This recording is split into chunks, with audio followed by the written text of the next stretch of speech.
Hello. I don't know who may be here, but I am jumping right into this game. So,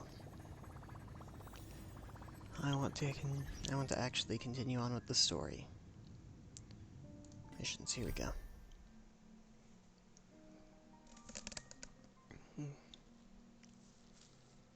Okay.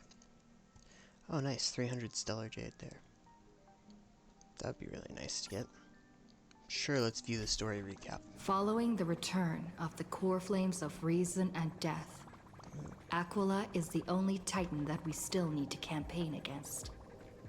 Finan asks us to recreate the past, and he repeatedly challenges the Flame Reaver to hone his abilities. The Flame Chase journey's triumphant conclusion draws nigh, yet a sudden disturbance occurs in the Holy City. Using the Council of Elders and the Cleaners, Aglaya made sure that her fall paved the road forward for the Flame Chase. Amidst his grief, Finan takes up the mantle of leadership, giving a speech to unite the people. Cypher also returns on a mission, promising to protect Kefli's core flame while the Flame Chase party is away from the city. With the help of the Twilight Courtyard's last descendant of the sky, Hyacinth, the party ascends to Aquila's flying fortress. Hyacinth resolves to fulfill the duty passed down over generations of her family, only to discover that the glorious feat of Seliosi the Day Thunder Knight, campaigning against Aquila, was nothing more than a blood-stained lie. Oh yeah, I remember that well. Is this all in 3.3? At the same time, in the city of the dead dragon's bones, Cypher contends with the Flame Reaver, who comes seeking the core flame. Though she holds out for some time, she is no match and is slain in the end. But she had already given Kefli's core flame to spirit thief Bartolos, ordering them to wait for an opportunity to deliver the core flame to Finan and the others. The Flame Chasers fight together to defeat the Sky Titan, which has become a combined being of the god and a mortal.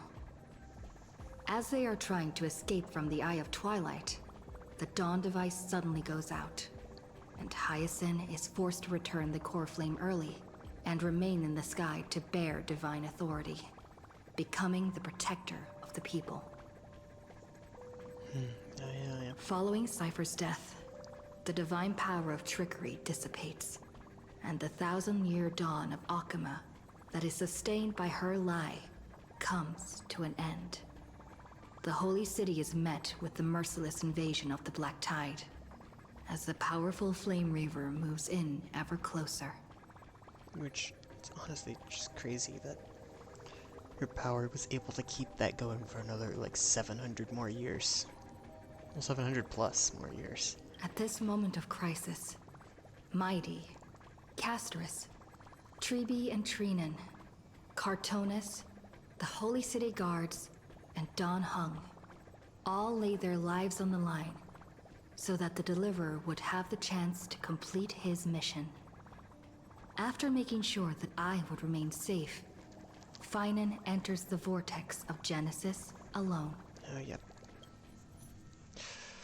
Okay, yep. Let's go ahead and just jump right to the designated location. Need something? If not, then I'll be leaving. Oh, here we go.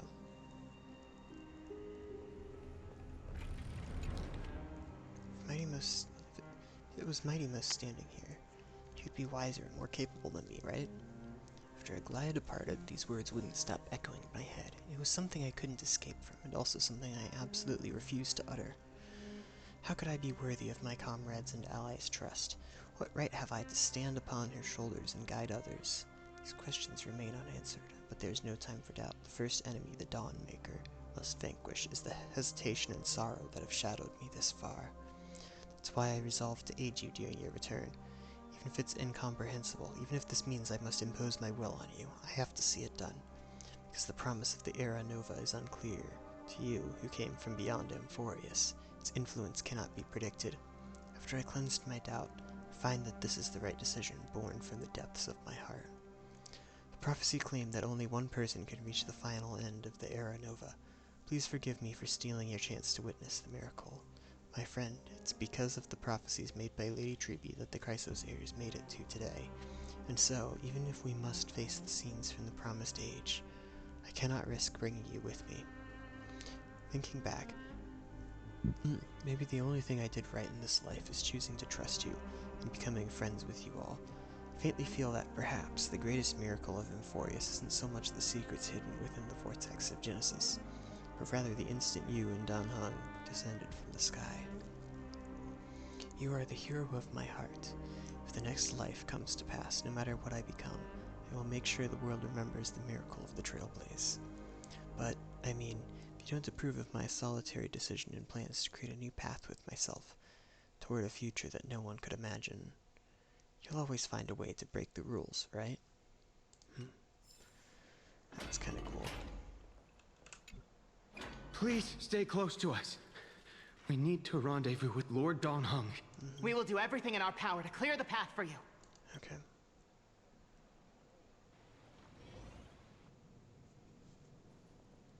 There he is! Lord Dan Heng! Quick, we must assist him!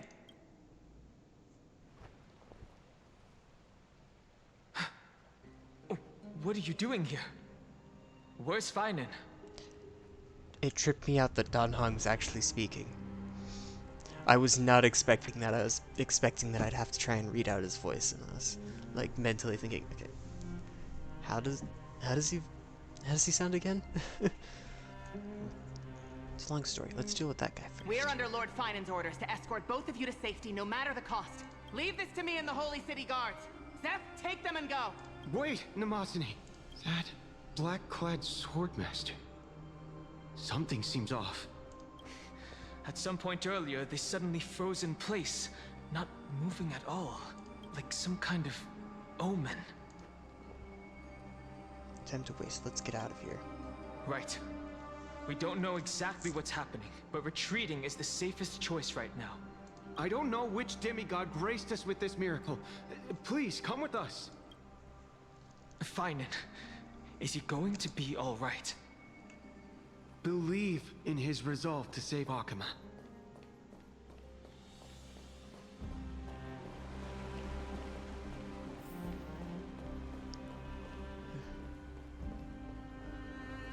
Wow.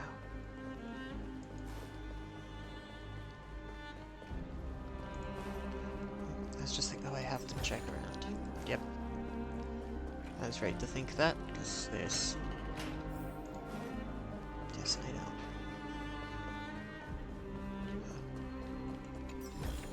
Some treasure. Rebel Fly. Used to have a much more rebellious name, but I was too much of a coward to say it out loud. Now at this point, there's nothing to be shy about. Try removing the first word.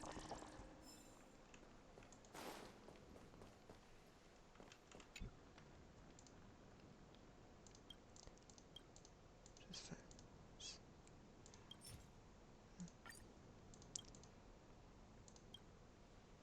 So with nowhere to go, follow the glow of the flames.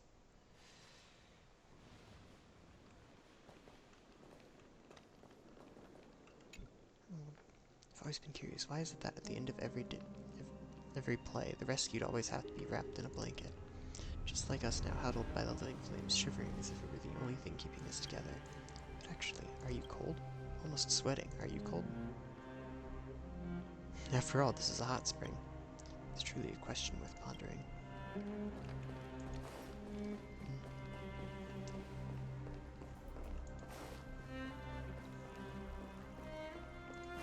Another seal slammers took place.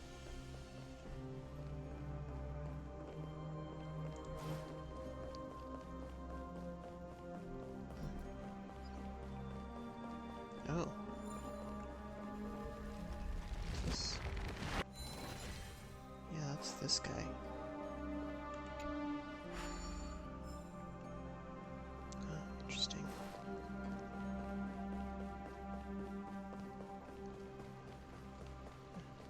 Back out here. Oh, treasure.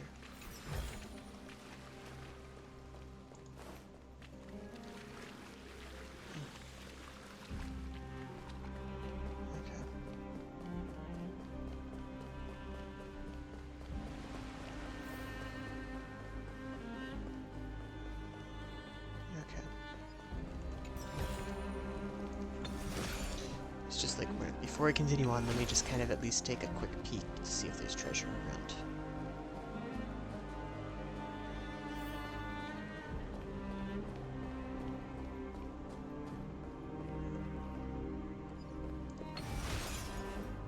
What is this?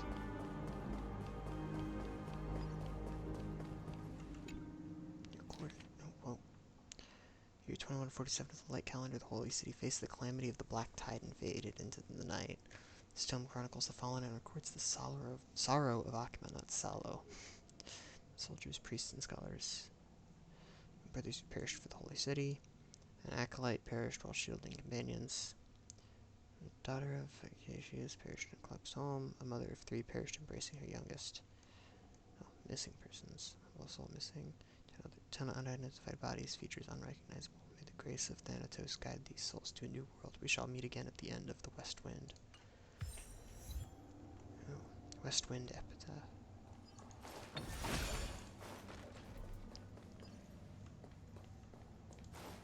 Okay. I was curious what that was.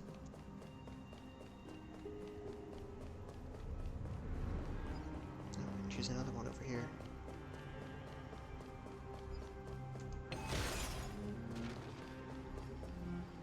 Treasure chest. Marcus. West Wind. Okay. The city faced the comet and Tome Chronicles Fallen records the sorrow of Akima. Is this?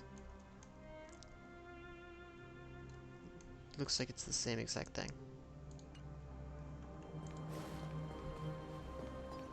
Kind of weird, but sure. I wonder if it's supposed to be the same thing or if it's supposed to be different.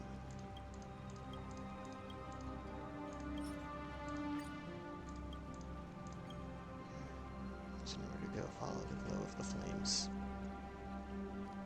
Okay, yes. Here they are. Citizens, do not panic. Join me in praising the glorious holy city of Akima, which has shone for 1,000 years. How many times have foreign armies reached our gates, nearly toppling our walls? How many times have the creations of the black tide shattered our stone pillars and slaughtered our people? Oh, and in the end, we, the citizens of the holy city of Akima, inheritors of reason, wisdom, and glory, have never faltered under the watchful gaze of Kefali. Time and again we have crushed our enemies. This time will be no different. Stand up just like the Chrysos heir, who bled and fought before us. Defend our home and let glory shine upon our final moments. Why are you always drinking from that bottle of honeydew? I'm nervous too. Another treasure chest. I'm glad I was running around a little bit checking. I mean, I'll eventually, like, use Neverherder's ability and get the stuff. Once I can get all the treasure chests I missed that way, but... The Flame Reaver isn't pursuing us. Could this really be some kind of divine intervention? We can't stay here for long. Lady Trinan's Sentry Gate is just outside the city. Let's keep moving.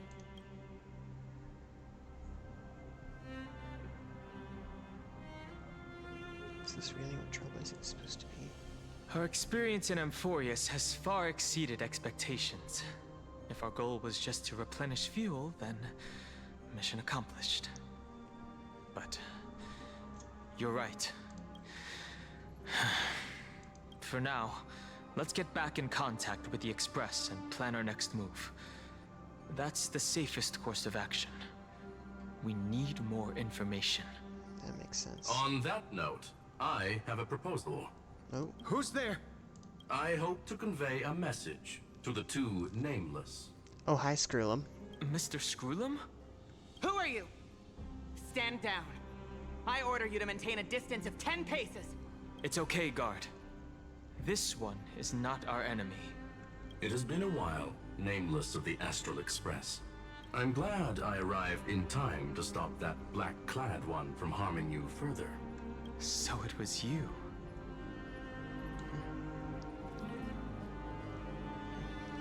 It's good to see some familiar faces. Never thought the Express crew would bring in a genius for backup. Things are getting more confusing.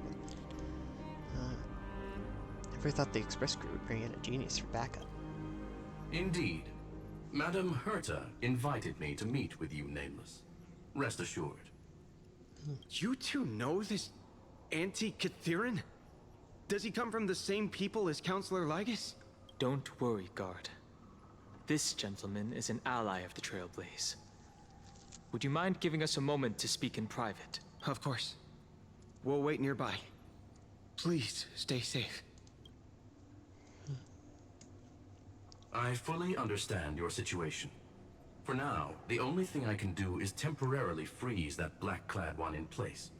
Time is limited, so I'll keep this brief. The place where you stand, Amphorius, is a world constructed from data and memoria, an experimental field of a certain eon. And now, this isolated sandbox world is rapidly falling into a third path. Destruction. Destruction. Conclusion. If Amphorius continues unchecked on this course, a Lord Ravager will complete its evolution and metamorphosis, and emerge from the surging tides. The cosmos as we know it will suffer irreversible consequences. Lord Ravager. Like Fantilia? The disaster that this Lord Ravager intends to trigger may be far more severe than the Law Fu's Stellaron crisis, because its goal is the Eon of Erudition. Putting aside the complex details of the inferences involved, I have a request to make. For one of you Nameless to stay behind on Amphorius, acting as an informant, in order to prevent the wrath of destruction from ravaging the cosmos. This world is enveloped in a firewall that defies explanation, and the flow of time here is also different from reality. Madame Herta and I can only tear open a gap and project images inside. However, the accidental crash landing of the express car notwithstanding, both of you were able to successfully land here. There must be some principle behind this we have yet to fully grasp. It will take time to uncover the reason. Before then, if one of the Nameless is willing to stay and witness the fate of this world, or to push it along when necessary, it would be of great assistance. Ooh. I will shoulder this responsibility. 2 people can stay, or what say you, Don? I will shoulder this responsibility. Mr. Screwlum, I believe you. So I only have one thing I'd like to confirm with you. As Amphorius is already facing its end, how can we guarantee the safety of the person who stays behind? Look at this, if you would. Ooh, fun, shiny looking thing. This curio is called a chronocognitive anchor. The two of you may view it as a kind of space anchor in the world of erudition. As long as you carry it with you, your individual data structure will be protected and will remain unaffected by the influence of digital tsunamis. When required, it can also serve as a bridge for communications between the internal and external world. Yay! Of course, it is not curio with unlimited uses. May only be held by one person. The connection being interfered with. Decide quickly as possible. 2 final messages. 1, the Intellitron named Lygus, possibly the primary culprit behind everything. 2, Herta discovered a clue. Miss March has already been drawn into Amphorius.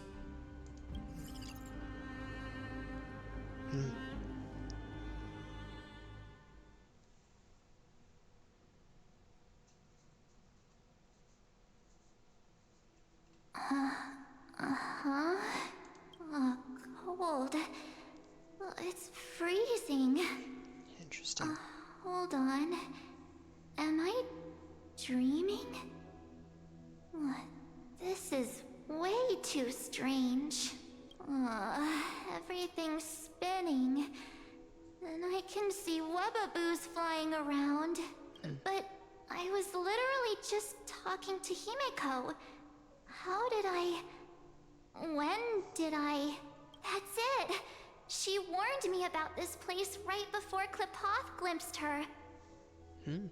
Oh no. Have I accidentally walked onto some weird path? Have I done something crazy without remembering?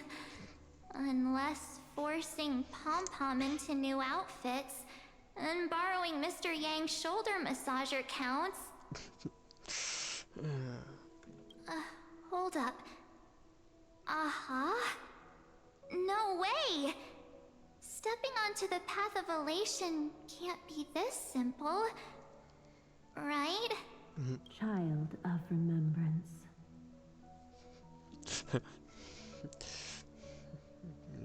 The Eon is basically just like, it's like Eon or someone, it's like Eon or someone else. It's basically just like, hey, idiot. It's not elation we're talking about here. Step forth into the depths of the path space. Who's there? Hey, cut it out. If you're there, just come out and talk, okay? You're freaking me out. I can't even think straight. Hold on. Is that a gate? Cast aside your fears.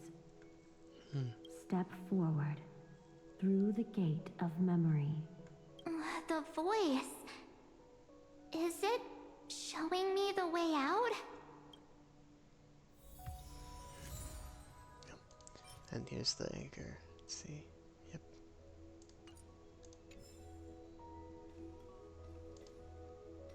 Oh no, don't fall for it. They're lying to you. Turn back now. Another voice? Who now? Wait, Master Diviner? From the Wafu?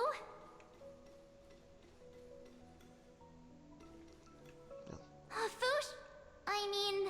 Master Diviner, what brings you here? And you, Miss Messenger?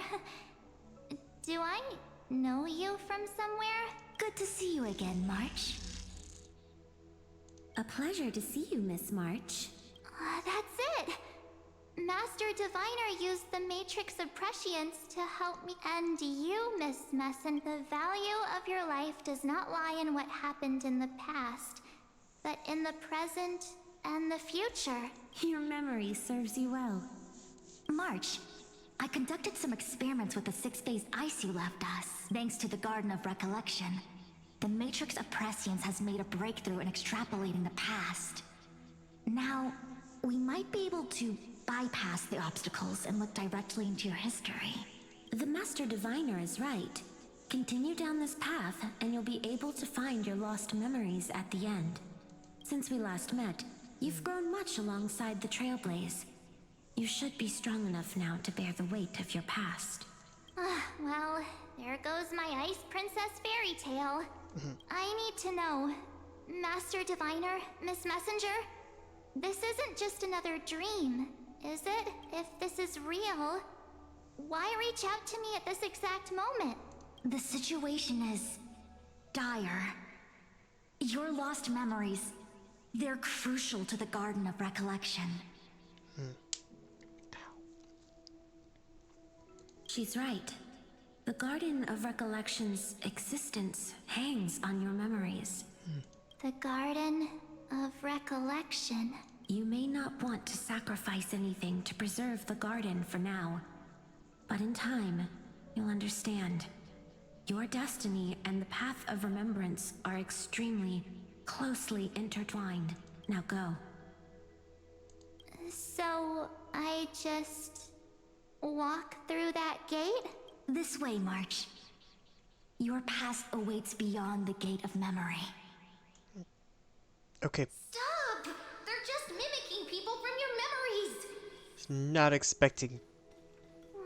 That voice again. Can't really walk back and forth very far. It's like 1, 2, 3, 4, I think it's just like, just a very slight back and forth allowed, not much.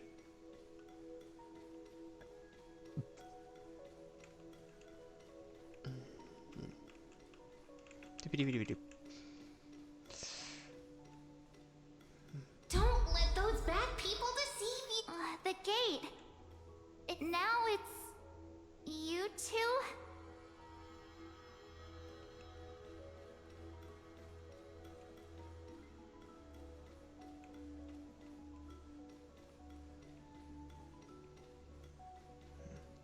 What is this? So confused. Hey guys. What are you doing in a place like this? March! There you are! Finally. The trailblazing journey just isn't the same without you. Traveling's no fun without you around. Well, duh. What's Team Trailblaze without its star member?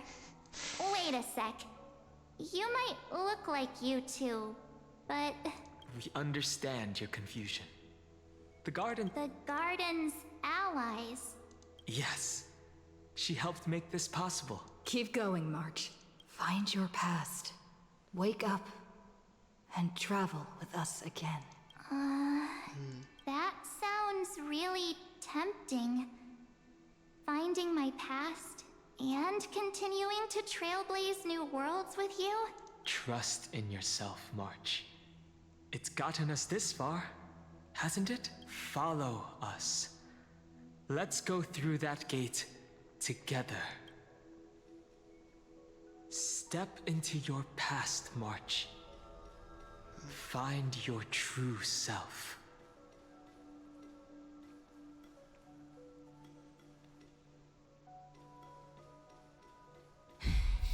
Wait up! Slow down! Those words sound so sweet. But keep your eyes open. Don't let them fool you.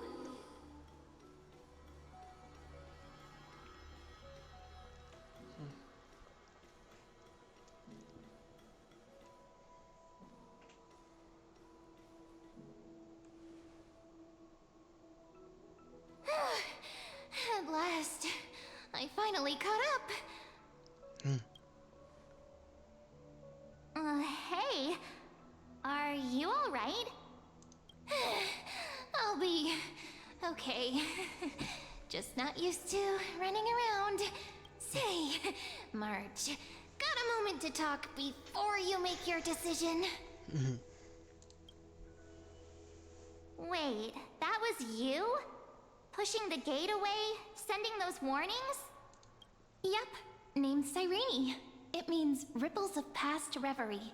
Easy to remember, right? Cyrene. Wait a minute. We actually look quite alike, don't we? Yeah. Your pink hair is just as eye-catching as mine. And we're both bright, pretty, and positive girls. Talk about coincidence. Wow, you're quite the smooth talker. But I can't disagree. Wait, you know my name is March? Have we met? No, but I've witnessed your story through those memories just now. It's incredible, really. We might have more in common than you think. I know exactly what you're going through, which is why I don't want to see you exploited or hurt. You know what I'm going through? I know, because I've been exactly where you are. This empty space has been my home for ages. I barely remember what time feels like anymore. But there's something I'll never forget. Trust me, that gate won't give you what you want. You mean those people? They're lying?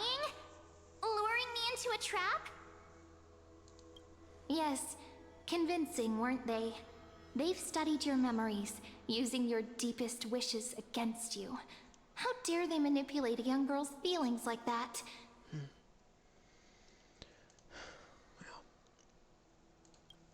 If you go through that door, the worst case scenario is you'll become their pawn, losing control over your own fate forever. Okay, and what's the best case scenario?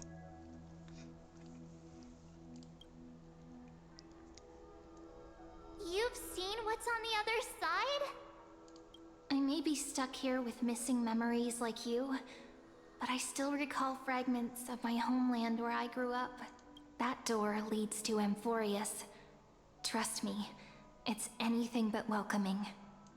For ages, I've watched people walk through that door. They couldn't see or hear my calls. The voices beyond always promised safety, but I've never seen anyone return safely. So I had to try and stop you. To be honest, I'm not sure what to believe. But the fact that you're here, putting in all this effort to warn me, that means something. Tell me, Cyrene, how can I return to my world? It's really easy, actually. Just turn around and walk away from this place. The girl cannot be trusted. Through the door, save the garden. Both of you, children of remembrance. They never give up, do they? But don't let them sway you. Stick to your path. The return journey could take ages, longer than most lives. But that path will lead you home.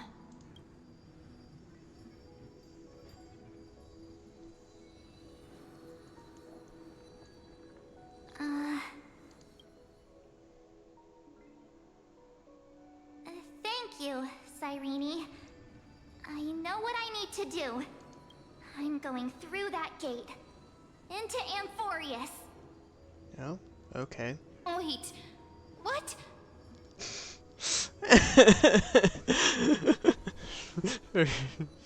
She's just like, she's just so confused. Like, I was just telling you not to.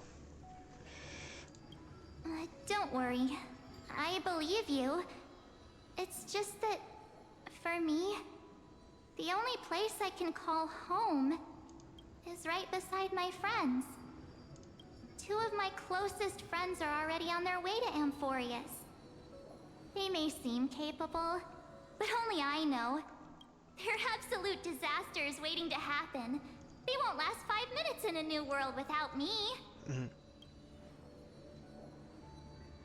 That's why I need to go through. Amphorius or not. When the three of us are together, there's nothing we can't handle. We'll explore, understand, establish, and connect. After that, we'll find our way home together. I see. You've got people who mean the world to you, too. That is so heartwarming. March, if that's what you've decided, you have my full support. Birds of a feather we are. Looking all sweet and innocent, but with hearts of fire. Oh, stop. You're making me blush.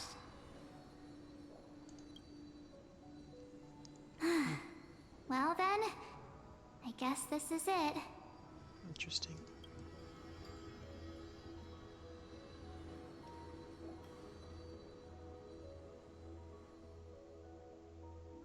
Do you think we'll see each other again? Who knows? But don't worry about me. After all this time here, I've grown quite used to chatting with my imaginary friends. Since Amphorius is your homeland, if there's a way to help you, my companions and I will do everything we can. Then I'll look forward to that day.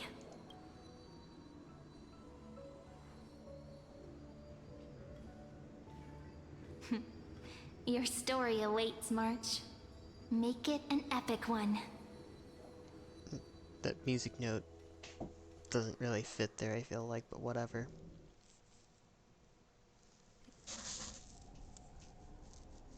Nope.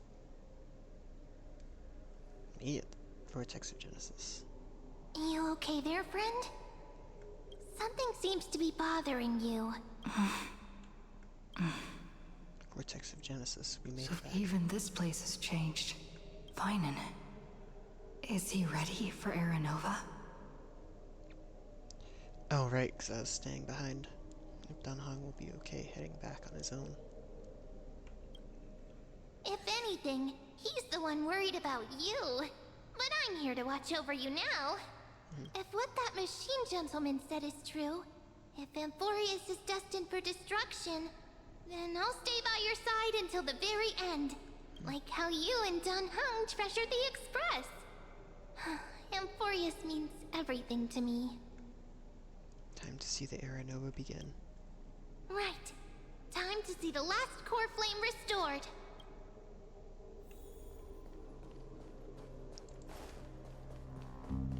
Look, there's Finan. And wait. Is that Lygus? Lygus. Remember, Skrullum's warning. And you, Lord Finan, will wield that core flame to bury this ancient world, plunging everything into the gray unknown.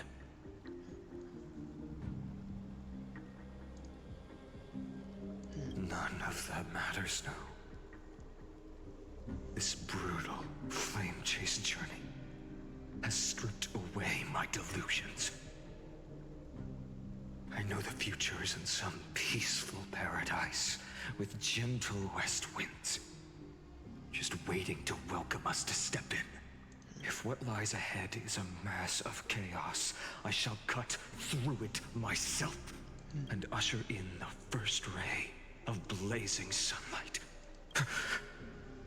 Is it truly you?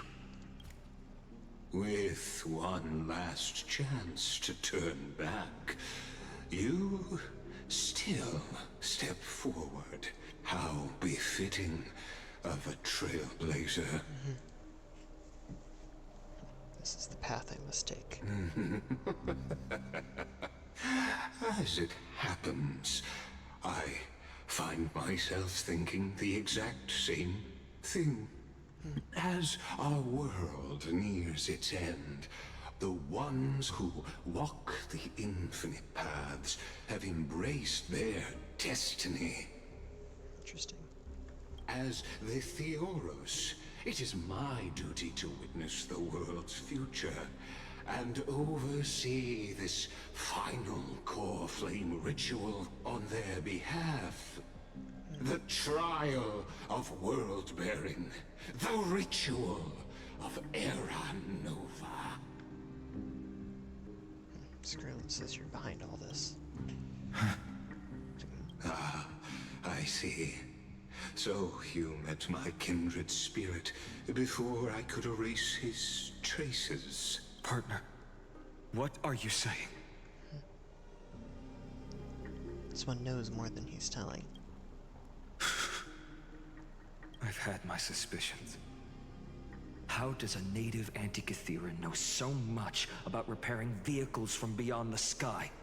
Lord Lygus, how much do you truly know about Era Nova?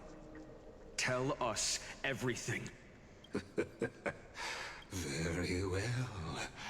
I need no longer maintain this Theoros masquerade. You seek truth, Lord Finan, and truth you shall have. As you know, when the old gods fell, someone had to bear their broken pillars to fill the vacant seats. Those who would assume divine authority must prove themselves through trials. Yet, for Kephales's demigods, the possibility of overcoming the trials has forever been non-existent. For the world-bearing trial is the divine duty itself. Bringing forth the Era Nova and bearing its weight is an endless ordeal, ceasing only upon collapse. Precisely.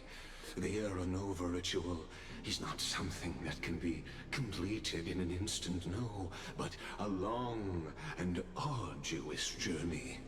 While the sacrificial journeys of other demigods conclude in this world, carefully must shoulder the gods' core flames, bear the memories of all worlds, and stand unwavering.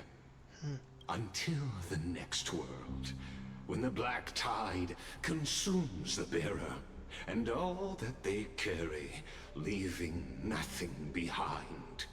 Interesting. Unless their core flame finds a new bearer. The holy flame that illuminates all worlds rests in your hands. All that remains is one choice. Nurture it, pass it on to future generations, or extinguish it here and now. Deliverer, the fate of all worlds rests in your hands. Enough testing. I've made my decision. But before I ignite the dawn of the next world, you need to promise me something. 2 things, actually. Speak your terms. Promise me this. Professor Anax's vision of the new world is absolute. The world will be reborn from my memories. All souls, living and dead, will return as the first humans, unchanged from their past lives. And my friends, the fallen demigods, they shall transcend the cycle to become new titans. Our heroes shall not have died in vain. Of course. This I can guarantee. Good. The second one. Promise me the Trailblazer can return safely to her homeland, unbound by Amphorius' laws. My apologies, but I cannot promise this. As you mentioned, she now bears the Time Titan's authority. Her bonds with this world run too deep.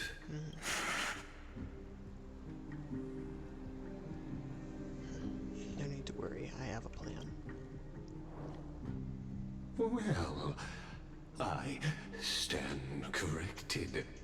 An outsider like her does have ways to defy destiny. Thank you, my friend, for everything you've done for this world. Though the next world may not remember, I shall never forget. As the Theoros, I declare, Amphorius has determined her path. Step forward, heroes. Follow her path and see it through.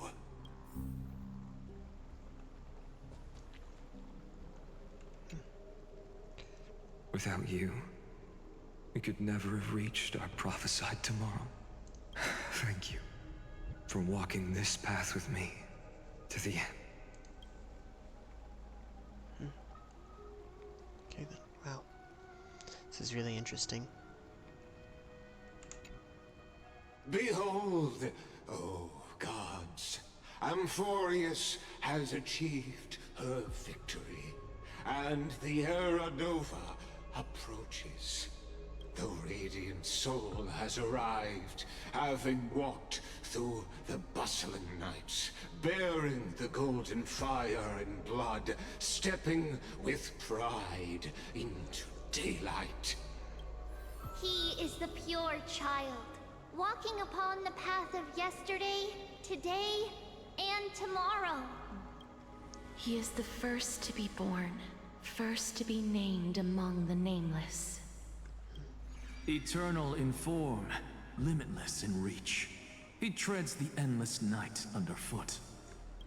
Greatest of kings, protector of the displaced, raising humanity's children above their adversaries. The firmament of molten gold courses through his very bones and flesh. The greatest of schemes reveal against his breath and words. In the golden lakes of that beautiful new world, he shall wash himself clean. There. Finish what we first and last wished for.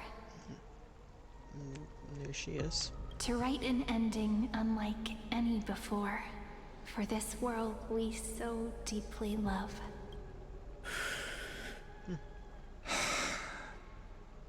That wasn't 11 people. That wasn't 11.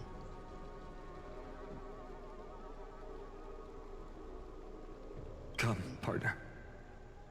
Join me. I guess it would have been 10. And because still I'm pretty sure there are some missing ones. Restore the final core flame with Finon. The time has come for us all to face oblivion. Oh, wow. Or embark on one final grand journey. And the question is, where's Dan Hong at the moment? I think we gave him enough time to leave. Could use my other hand, I guess.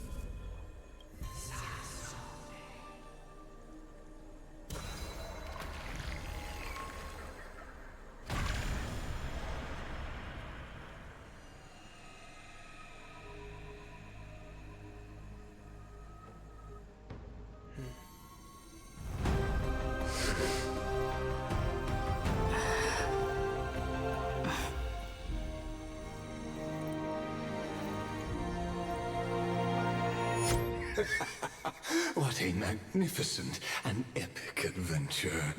The hero's journey reaches its end, and the truth behind the Aeronova is about to be revealed. Is that truly the case? Here, as the Theoros, allow me to humbly request that you find a moment to listen to what I have witnessed. This is about the nature of Amphorius itself. A story of the prime mover of life. Interesting. My, what a broad topic this is. Where shall we start? This is kind of weird. Okay. What? Somehow I got hair under my headphones. I have to try and fix that. Ah, got it. Let's start at the very beginning. The Big Bang, the birth of particles, the emergence of all things. Okay, I hope this isn't like going this slow. Just kidding. What I mean to say is that time, space, matter, all concepts exist solely because we perceive them. This is called the erudition. Without it, the universe would merely be a chaotic book written by chance, yet unread by anyone. Interesting. As your acquaintance, Lord Anaxagoras, suggested, everything in Amphorius exists through new spores, living in the memories of those yet to come. Oh, how beautifully it aligns, revealing universal truths in such simple terms. Only he could solve the riddle of what exactly are we? Oh, but you'll remember, even as the embodiment of reason, one mystery remained beyond his grasp. If that is the case, whose memories did the very first new spore sprout from? Ah, as sages across ages have asked the gods, what is the prime mover of life? But let's set aside the Grove's teachings for now. Look further, past Amphorius, to what they call the Forbidden Realms, beyond the sky. This is interesting. Do you know of the scholar's strife? It's kind of weird, just like, oh yeah, let's just pause and basically just give a huge, massive burst of exposition just from Lygus. And like, by pause, we mean literally, like, here's a pause icon. During that grand yet brutal war, waged in the name of erudition, a genius's legacy was abandoned, strewn across the cosmos. The scepters, a macrocosmic computational array beyond mortal comprehension. Made to emulate the Eon's thoughts, it became part of the Eon's cognition at birth. Scattered throughout the cosmos, these arrays act as celestial body neurons for Moose. But regrettably, as everyone knows, the erudition forsook them all. But what nobody knows is that, though forgotten, they never stopped seeking the divine answer. A question that survived war and disaster, stumping even the greatest minds, including both mechanical emperors. Now, we come to the real truth of Amphorius. What if, hypothetically, a scepter found the answer to the prime mover of life? If, through endless solitary extrapolations in the cosmic code, the one deemed as a failure by the Eon of erudition found proof through the ages, what would happen? Perhaps the answer is simpler than you'd think. From a perishing neuron devolved into true life, reborn through the gaze of another Eon. This is a tale from the distant past, unknown to all, even unheard by the greatest geniuses. Now, let's leave the Scepter's story here, returning to where we began. What is the prime mover of life? Actually, you know the answer better than you realize. It's been by your side, accompanying you throughout this long journey. What does that mean? Right now, it awaits you ahead. In that brave new world, beyond the end of Genesis. Ow. This is intriguing. Oh. Interesting. Act 1, departure. What is going on?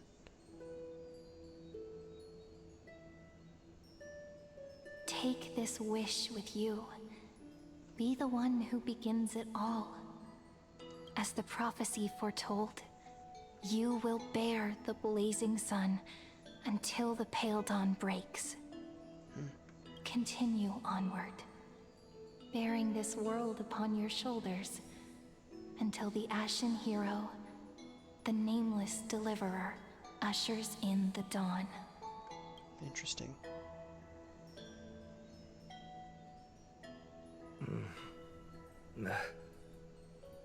Such an odd dream. Strange. Like I've dreamed this before, but it all slips away when I wake. Only a voice remains. Who was that? Rise and shine.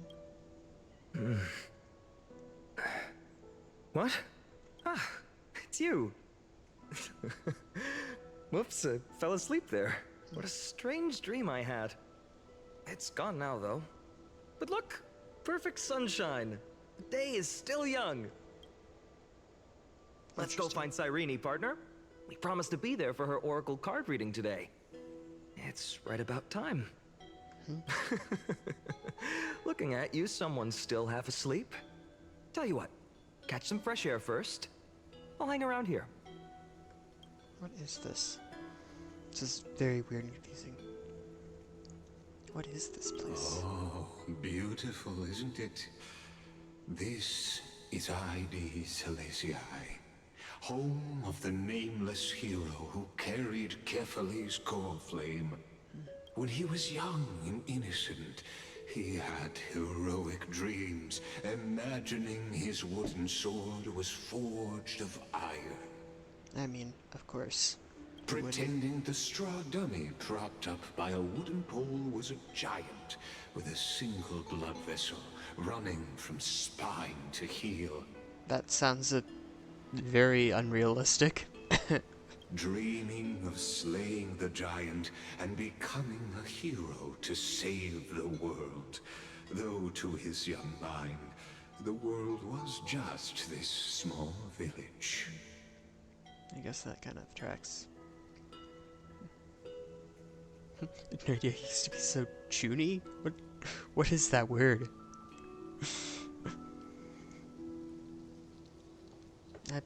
I'm looking that up.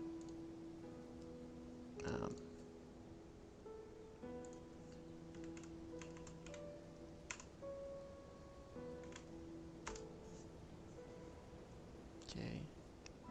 It's actually a longer word. It's shortened, often shortened to that though. Japanese term referring to the delusional behavior of early adolescents who believe they possess special hidden knowledge or powers. According to the AI overview, at least.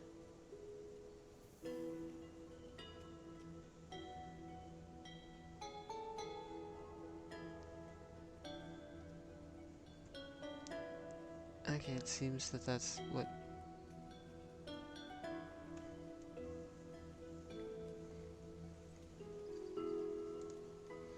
Okay, it seems that that's maybe actually accurate.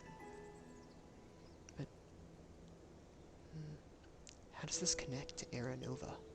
What you witness is the start of his path to a new world. And trust me, you play no small part. These are his first memories. Rather than watching, why not join in? Think of it as immersive theater.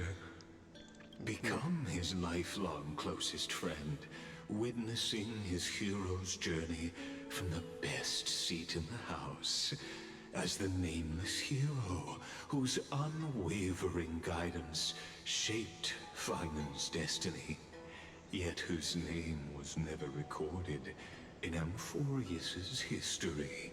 Interesting. Oh, you direct plays now? Questions, questions. Let's follow along and find out, shall we? I mean, I guess realize that was kind of more of a, like, sassy, snarky, satirical type question, right? Many mysteries lurk in this village beneath the veil of Evernight. Time Titan. Your questions will find answers as the story unfolds. I would hope so.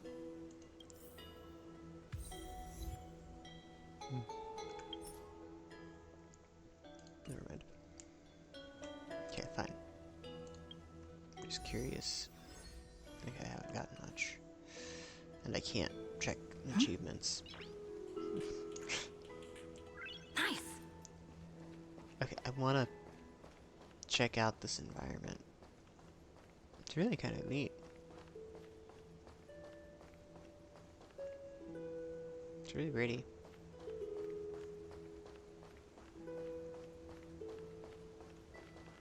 Can't go that way, which makes sense, I guess.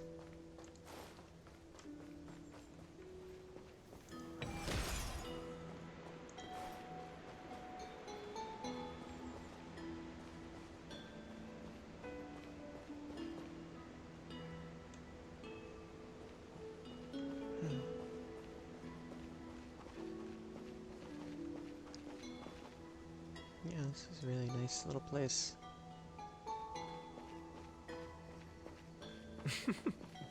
All awake now? Great. Let's go. Finan, show me how to use a sword like you do. Wait till you grow a bit more.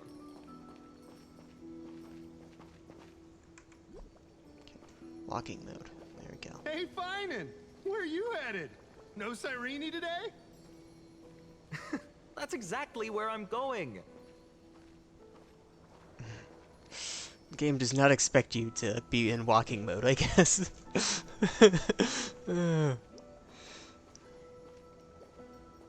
Okay. I hit G5 instead of... There we go.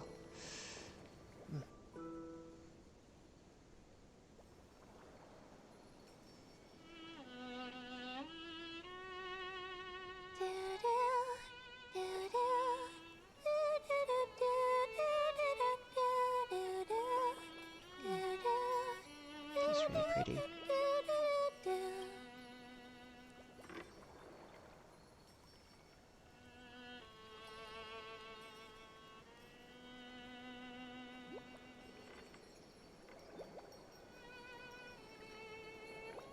Found you. That...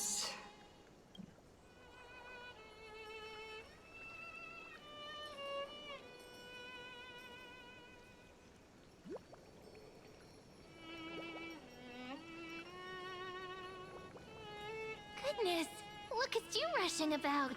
You've got the poor swing all startled. Hmm? Who are you? Or is that you? Or are you? There's something oddly unfamiliar about this. Something wrong? What do you see? Oh, nothing much. Just suddenly felt a strange connection. Look at you, leaves in your hair. Were you sleeping in a tree again? Or was it the wheat fields this time? At least brush yourself off before wandering around. Ah, okay. Muted before I sneezed. Come on, I'm not a kid anymore. You're the only one who still treats me like one. Sure. You may have the height advantage, but when it comes to maturity, I'm leagues ahead of you. Still fantasizing about being in heroic adventures and imagining yourself as one of the characters? That's the kind of thing kids do, not grown-ups. Don't you agree? And since you're playing along with his antics, who are you pretending to be today?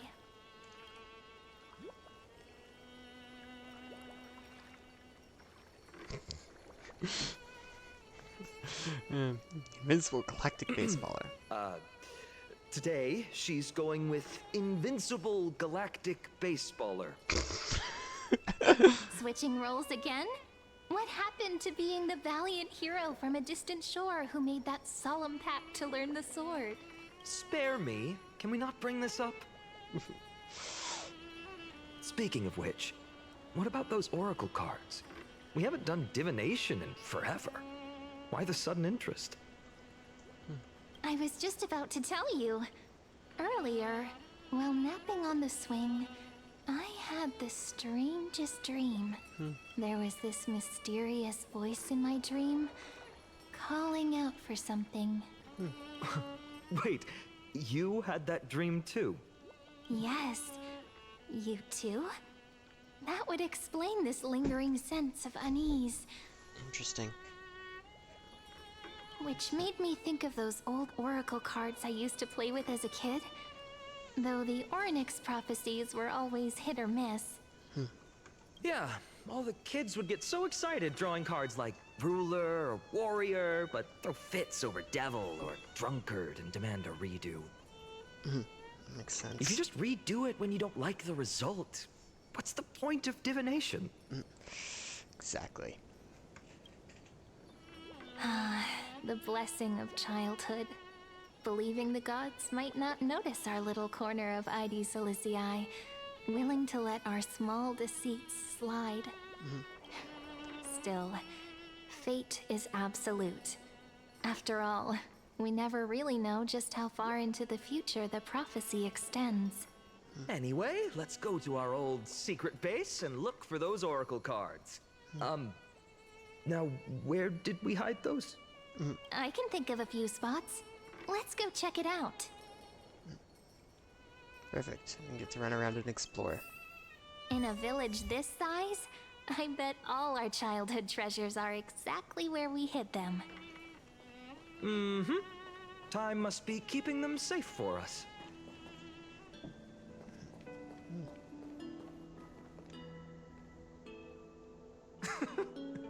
Those were the days. We'd always meet either by that statue in the village or right here. Right? And I remember you never used the front door when you wanted me to come play. You always climbed over the wall. You were such mischief makers. Just like a certain someone who has a habit of showing up unexpectedly. Right? Who's that supposed to be? Maybe. It's you. Hey, I was just copying those storybook heroes. They never take the beaten path. Still, it's embarrassing. I've been the only one here for a while, and I haven't kept up with the cleaning. With so many spots to check, where should we even start?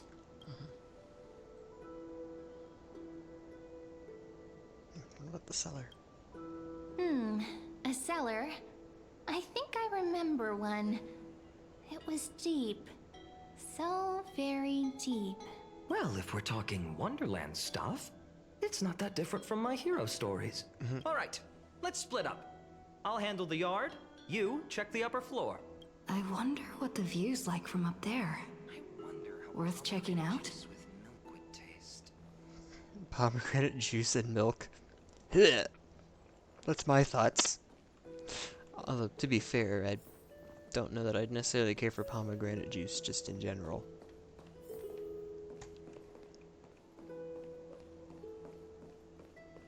I don't like grapefruit. I like grape juice. I like orange juice. That's about all it's the only juices I've actually, I actually know I The like. girl before you carries an air of mystery. Her secrets elusive.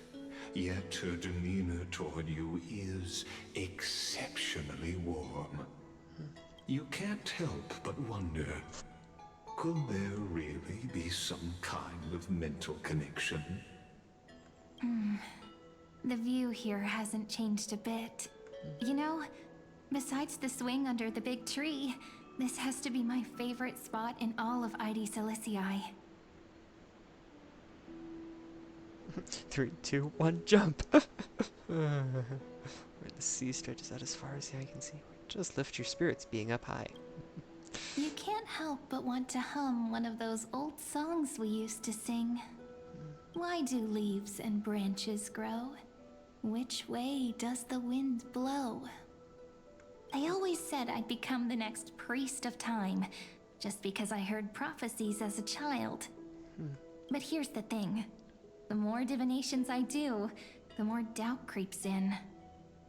I want to believe the prophecies, but actually leaving ID Silicii. Where will that waiting ship take us, I wonder? Here they are, the oracle cards. I'm still taking in the scenery. I've captured it all in my heart. This view, and most precious of all, my childhood friends. There we go. Looks like the gods do listen to our thoughts. Here it is. This is the box where we kept the cards. But the cards are gone. Who could have taken them? Huh? What's this underneath? 1, 2, 3, 4, 5, 6, 7. Do, re, mi, fa, sol, la, ti. Stamped. Paw print. Interesting.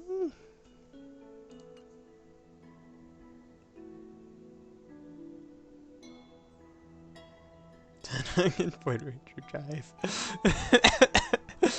Are these animal footprints? Ah, I see now. Those sneaky little ones. So that's what they've been up to. I'm curious what Kind of curious what it would have what would have been said if I'd selected the third option. Ah, the ones from Remembrance Maze, you mean? Yep. Let's head to the back of the courtyard.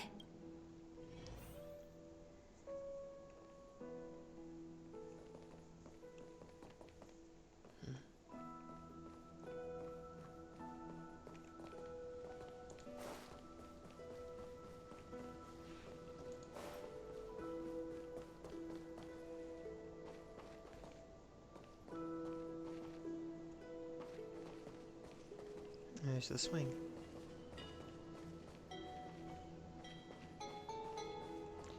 Ooh, this is a nice little fishing spot. There's really pretty suspicious weeds. The entrance should be around here somewhere. Right here. The path to the maze is hidden under all these weeds. It's been too long since we visited the fairies. The fairies. The fairies? Did you forget? We used to visit them all the time when we were little. All right, let's do this. These weeds need to go. Sure. Pretty sure this is it? Whoa. Should be this way. There it is! The entrance! That hollow in the tree.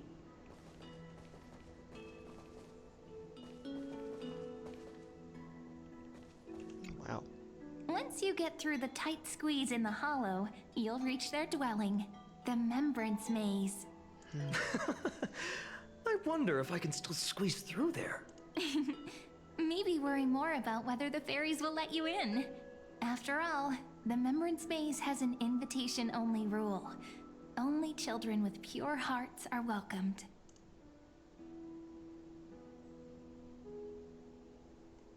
It's like some secret society, huh?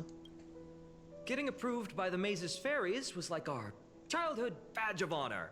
Regardless, how about we try getting through the hollow first? After you, then. What? Oh, sure, I'll go first.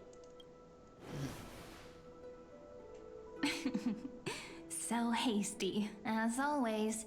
Looks like it's just us now. Care to finish that chat? To be honest, from the moment I saw the cute note left by the fairies, my intuition became even more certain. Perhaps when we step into the maze again after all these years, the wheels of fate will finally start turning. So the wheels start turning. There's no going back. Oh, it's just a girl's intuition. It might not mean anything. But you know what? Even if fate is set on its path, no matter where it steers the world, if we're together, there's nothing to worry about, right? So, if you're willing, forget it. If the wheels do begin to turn, that's when I'll make my request. I wish I had explored around more. Oh well. I made it! Oh, that wasn't easy. I can't remember the last time I came here. We were still kids back then. Wait a minute. Are you? Look who it is! Rini and Snowy! Hang on. That's like... Wow! Look who's finally back, Memmy! Sort of, but not really. Snowy, you've grown so tall and dashing. I couldn't even tell it was you at first. We had to grow up. Sometime. But look at Rini. She hasn't changed one bit. How fascinating. Perhaps I'm like you, Rayleigh Mem. Just another fairy of the maze.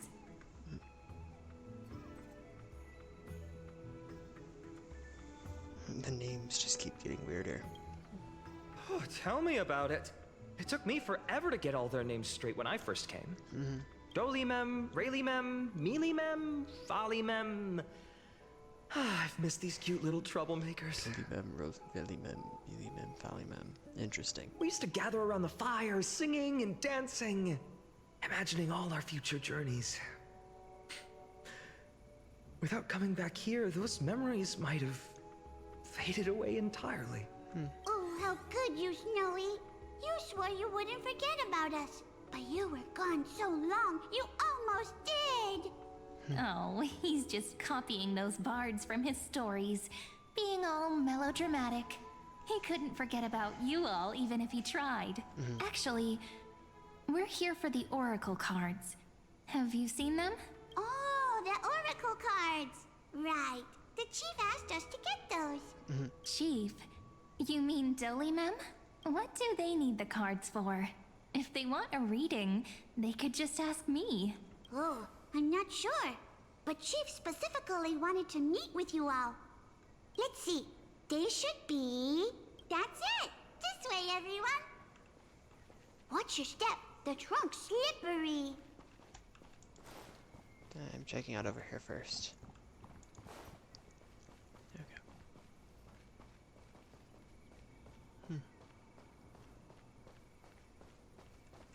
This is interesting. Chief! Reenie and Snowy have returned! Why do leaves and branches grow? Which way does the wind blow? In Membrance Maze depths we seek to find the answers future left behind. Welcome back, my dear children.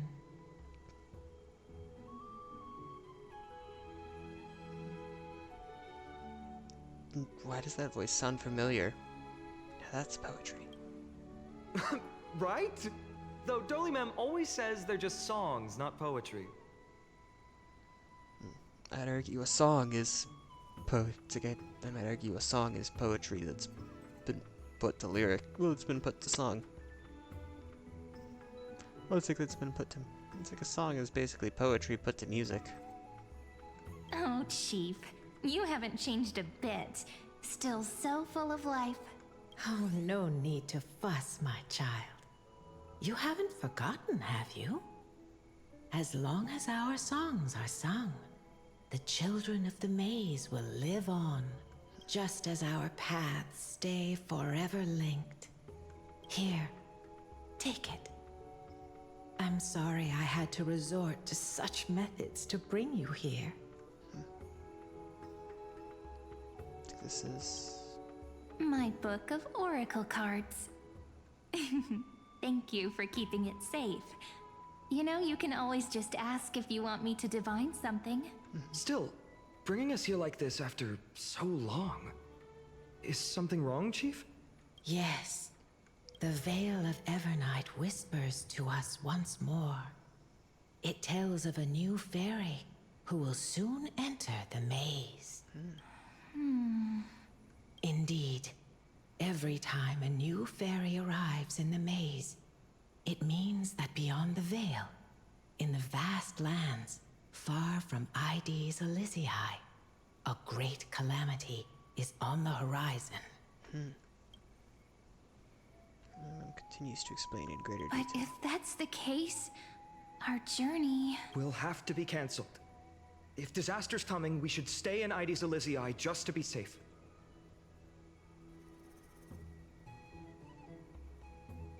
What about all the people out there? That's a good point. But what difference could Cyrene and I make? We weren't planning to be gone for long. Just enough time to hone our abilities.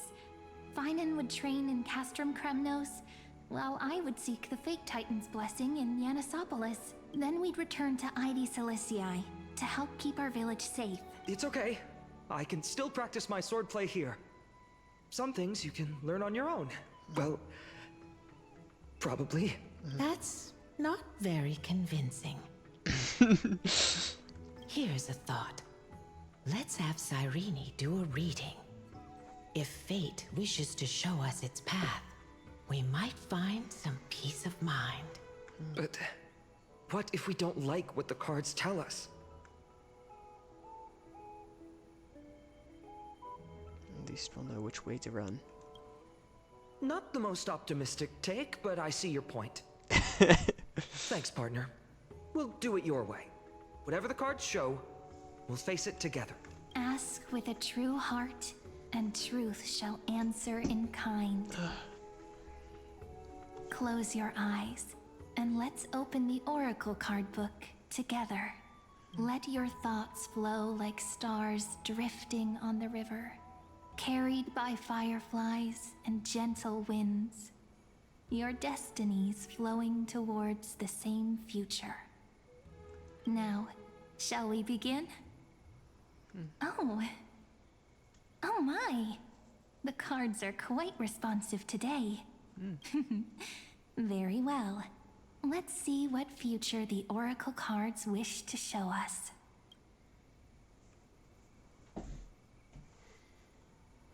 Reveal Finon's Oracle cards. The Deliverer. According to the tripartite prophecy, this card means absolute harmony and perfection.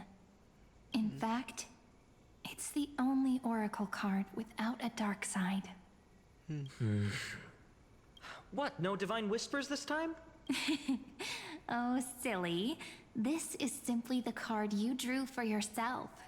The sleepy village of Ides Elysiae, in just one fleeting moment, welcomed an array of legendary figures. The Weaver, Gatekeeper, Ruler, Traveler, Servant, Healer, and Scholar. Their stories and wishes showed the village boy glimpses of a world larger than he'd ever imagined.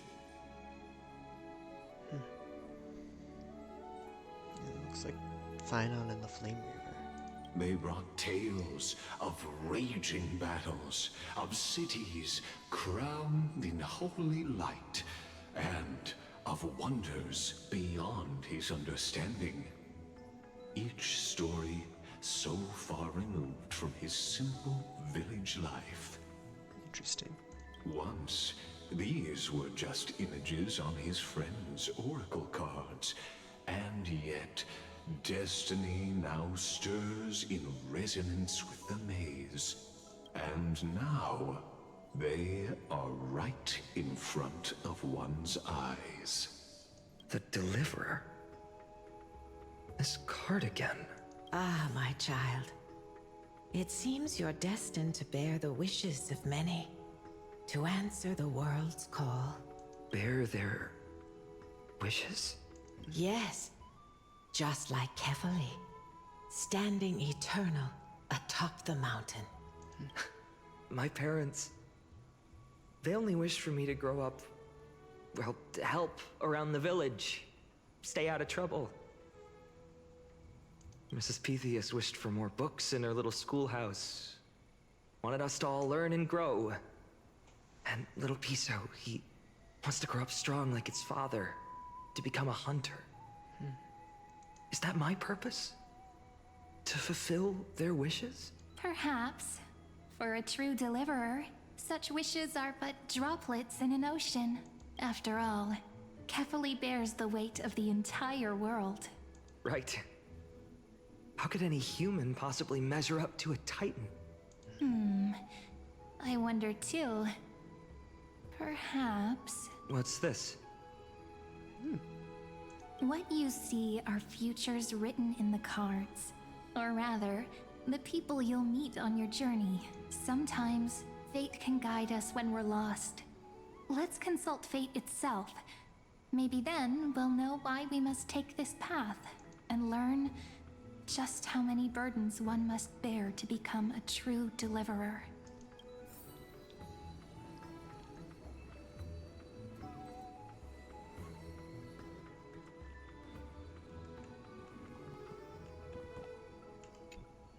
Personal wishes?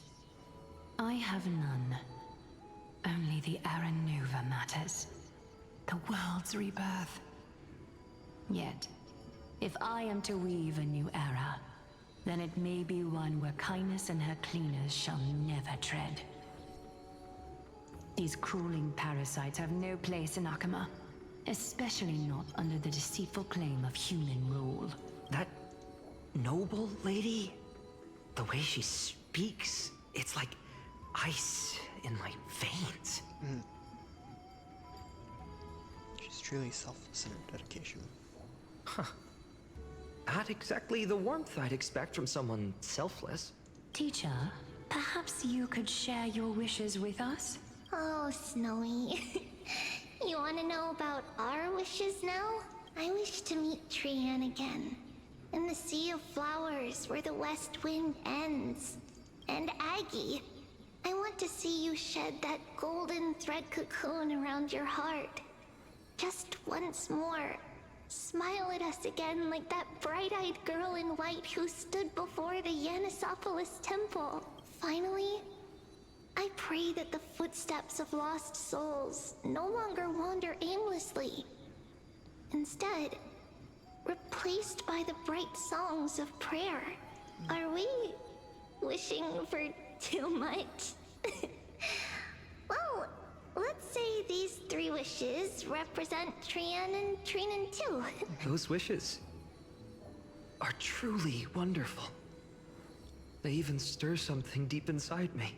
Then we can rest easy. Because only you can make these wishes come true. Only me? Mark these words, Snowy. See you tomorrow.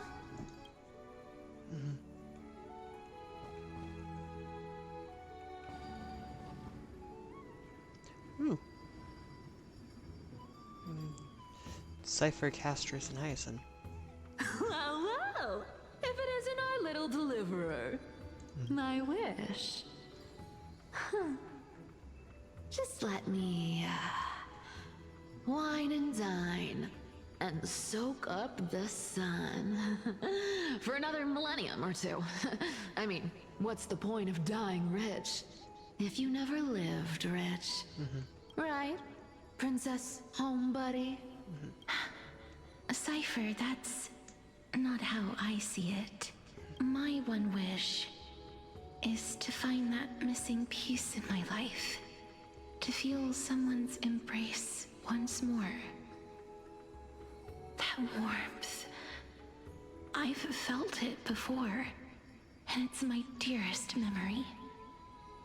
And speaking of riches... So it's 3, 4, 5, 6. For someone with all those treasures behind your divine power, you've led a pretty cheap life. Ouch! Where did that come from? Right for the jugular, huh? What about our friend from the Grove? My wish came true before I touched the sky. I transformed my healing power into gentle sunlight, distributing it equally to every life I cherished and loved. You two are so selfless, aren't you? No surprise Aglaya wanted you for the flame chase journey. You know what? I did have one wild dream. To know what it feels like being born a noble lady, drowning in riches. Just think, if I traded places with that seamstress, me in the mansion, her on the streets. I'd like to see if she'd still become the gold weaver then. Maybe I'd even take her place.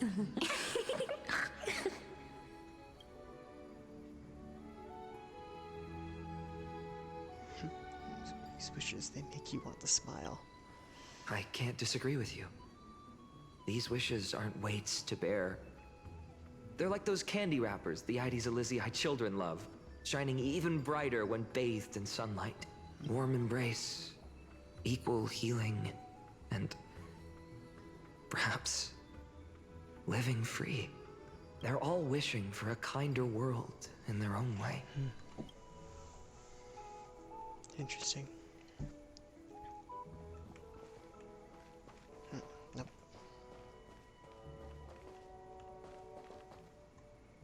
Okay, 1, 2, 3, 4, 5, 6, 6, 6,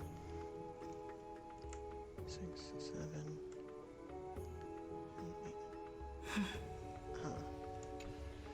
8. Fine, my student. Must we go over this again? Listen well. I detest the word wish. It reeks of mortals crawling before their gods. My life's work is done. All that remains is for you to take the final step and prove the ultimate truth. I, Anaxagoras, shall become a god of the new world. Through irrefutable logic, I will prove that mortal wisdom can achieve divine greatness. Isn't he, you know, a little... I mean, I just daydream about hero stories, but he's fantasizing about becoming a titan? Careful, it's your future teacher you're talking about. Well, that's something. Could I ever be that sure of myself? Here's Mighty. Finan? Since when did you become so timid? Asking such juvenile questions about wishes. What's that supposed to mean? What's with that condescending tone? No way I become friends with this half-naked show-off, right?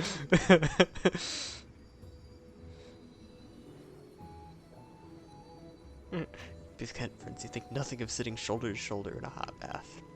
Horrifying. Is that really something I'll enjoy one day? What are you mumbling to yourself now? Whatever. The wishes of the Kremnon warriors are done, but I survived 1,000 deaths only to fall to a coward's blade. That masked flame reaver who struck from behind. Finan, you look... never mind.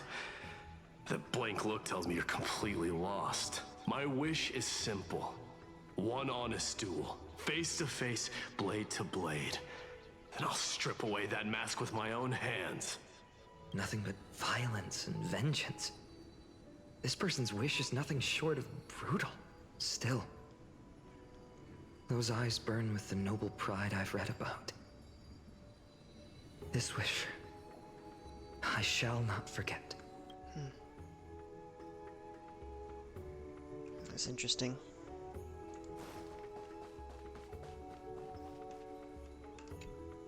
So tell me, has the uncertainty in your heart begun to fade?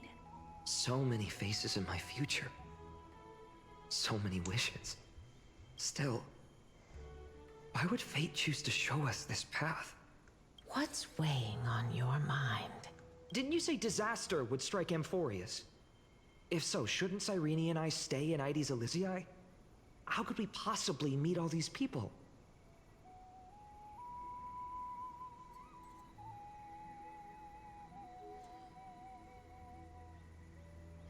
This calamity is what sets you on your journey.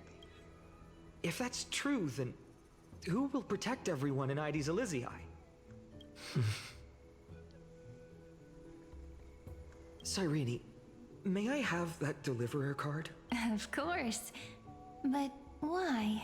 Although those voices, visages, and wishes may seem far away now, I can't ignore the sense that something is calling me, bidding me to take a hold of it. Maybe its true weight can only be known once it's in my grasp. In that case, accept this gift. Oracle cards carrying time's wisdom, blessed by Orynyx. May they journey with you, become your memories, and spark rippling waves of change in times to come. I'll hold these words close to my heart, but now that I'm holding them, they don't seem all that different from ordinary playing cards. What? What's happening? Everyone, we've got big trouble, Mimi! Burning, smoke everywhere. It's all coming from beyond the maze. What's going on? It's here. The seeds of disaster have already taken hold. Sooner than we had foreseen. This time, not even the veil of Evernight can shield us. You mean Ides Elysiae will be swept up in the prophesized catastrophe? I'm afraid so. My children, Take shelter in the Remembrance Maze. One step outside, and this horror will consume you both. But my parents, the whole village. What's this calamity the Titans doing? Are we facing the 3 Titans of Calamity? This is beyond any Titan. Beyond any danger you could overcome with strategy alone. It's an unspeakable horror that twists all life into abominations that never bleed nor cry. Even Titans fall to its corruption, burning from within until only empty shells remain, knowing only death and destruction. The Black Tide. That's what this calamity truly is. It consumes all in its path, sparing none but the Remembrance Maze. Not even Titans can... Yes. So please, don't leave this forgotten realm the gods abandoned.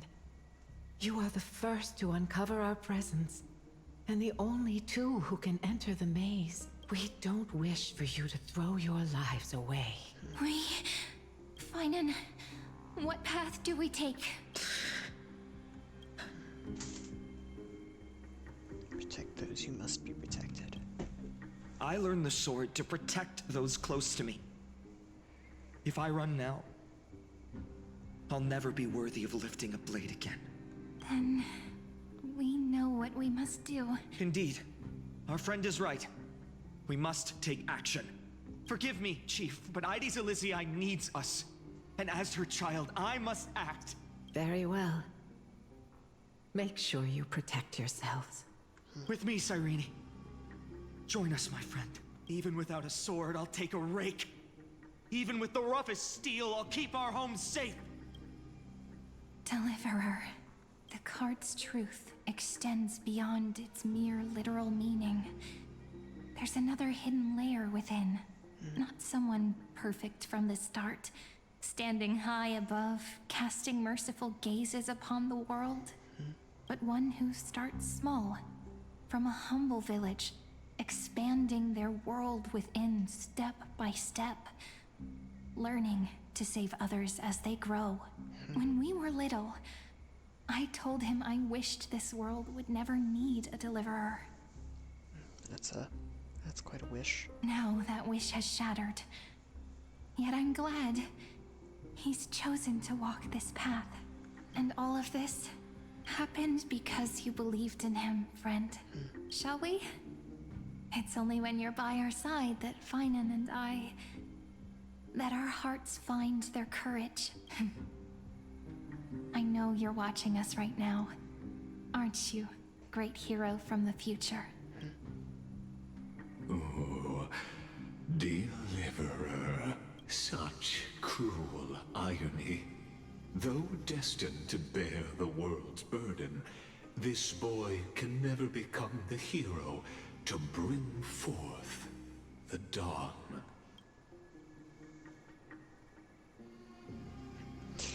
Are you here just to spoil the story? Follow their path. Bear witness as this man, forever denied the mantle of hero, takes his first step on the path to deliverance. Watch this memory play out its final act. See with your own eyes how everything began. Then you'll see why his dream of deliverance was always destined to become this world's requiem. Requiem. What does that word mean?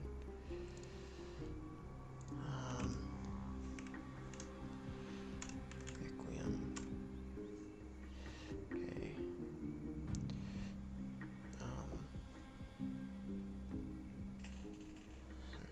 Especially in the Roman Catholic Church, a mass for the repose of the souls of the dead. Interesting. I don't quite follow, but sure. A sun red as blood, wheat fields turning to dust, and in the heart of it all, a village aflame. In that moment, the boy stood in what felt like the end of existence itself.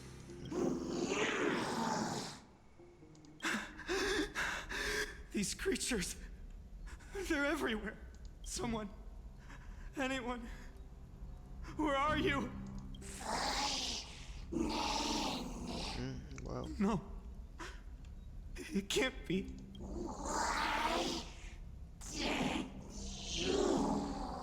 You. Are you talking to me?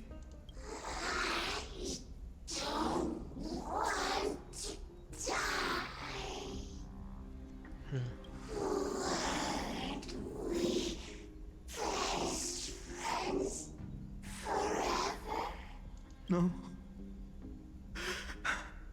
That ribbon, Olivia. No. I should have known. Save us. Save us.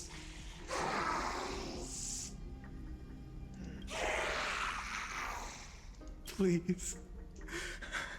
No. Stop. Please stop. Olivia. I'm so sorry. And these monsters, they're all...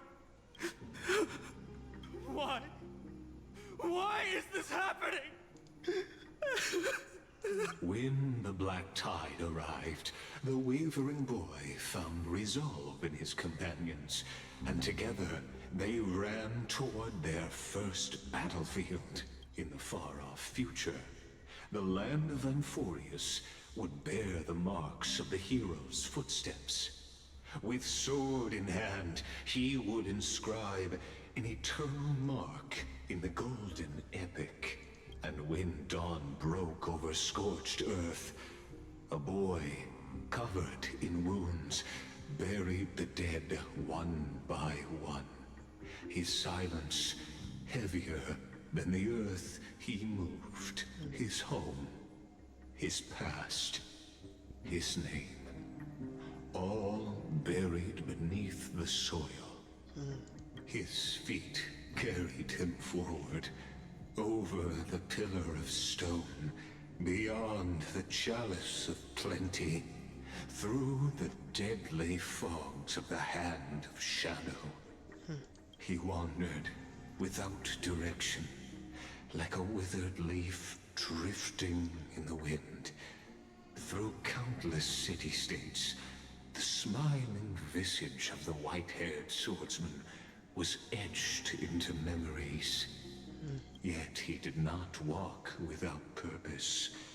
Deep in his heart, a voice always guided him forward to fulfill the wishes he had inherited, to brave peril, and to do all that was within his power to save those who needed saving. Those words his friend spoke long ago, when his journey began, lingered. Protect those who must be protected. The words were few, but they gave him all the certainty he needed. That's what it means to be ordinary and choose to be more. Onward he walked, until the call of the flame chase journey thundered across the land. In the vision painted by prophecy, humanity would triumph over the gods, seize the core flames, and ignite a new dawn for Amphorius. Yet losses are a constant on the flame chase journey, where life too seems as small as a speck of dust. Only one who treats the world as their teacher can bear its eventual destiny. Are you prepared for such teachings? The voice within spoke, and he answered softly. No matter. My existence is of no consequence. When the Goldweaver called, he answered, traveling to the holy city. There the elders met his warrior spirit, with nothing but scorn, condemning him to the barracks in derision. No one saw it coming. Not the world, not even him. Yet, this nameless recruit stood at the gates of legend, and there, at last, he found the ones who would walk his path right beside him. Act 2, Trial. This is the abyss of fate. Hold on. Finance here too? And is that Mighty and Trinan? And now, Act 2 of our immersive drama unfolds. They're evacuating the temple. Why now? Are you insane? That blonde man is the Crown Prince of Krymnos. Mess with him, and every last person in this city could wind up dead. Calm yourselves. The Holy Maiden has everything under control. We need only wait patiently. Behold, it is the month of Gate, light calendar 4926. The Crown Prince of Krymnos, Mighty-Mos, has led his forces to the gates of Akima. As you know, though Mighty-Mos was proud, he did not engage in needless violence. He challenged the elders of Akima to a duel, not for glory, but for the rights and dignity of his people, to ensure they wouldn't live as second-class citizens in foreign lands. After Aglaya's mediation, Funin met Mighty-Mos's challenge as the Elder's representative. This duel was to change the course of the Flame Chase journey itself. So, as Finan's most important companion, his lifelong friend, please continue to bear witness to his memories.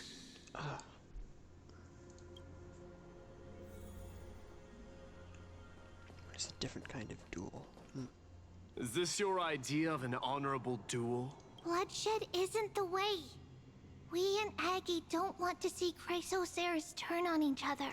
True warriors know when to sheathe their blades.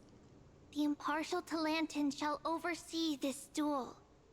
You need only place your offerings upon their scales. Something that has more weight than the fate of the world. Which means only those who understand the world's weight are worthy to carry it. Is this how you plan to test our convictions? Well, Kremnoan, looks like you won't be able to punch your way through this one. It makes no difference. One last chance, new recruit. Walk away, and I'll spare your life. Otherwise, come and face me. I'll give you a warrior's death. Hard to imagine they once clashed like this. Holy Maiden, I can't help but feel like a pawn that has stumbled into some greater political game. That's a very fair feeling there. Every hero was once a child. And every child must grow. That's so. I don't even know why I'm standing here right now. Look at me.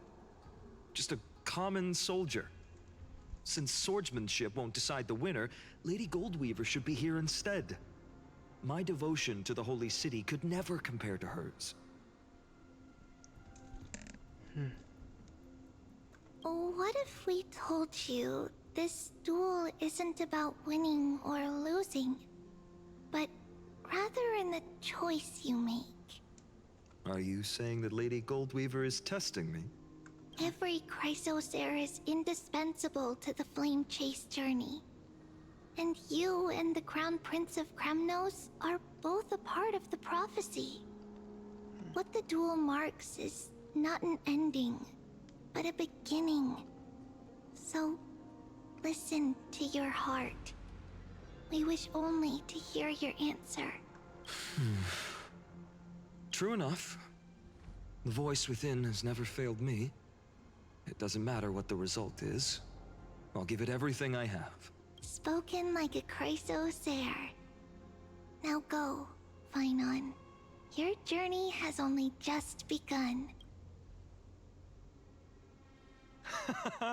That's right, comrade. It's time for us to teach that proud prince a lesson together. Someday he too will be your comrade. Me? With him? Don't joke around like that.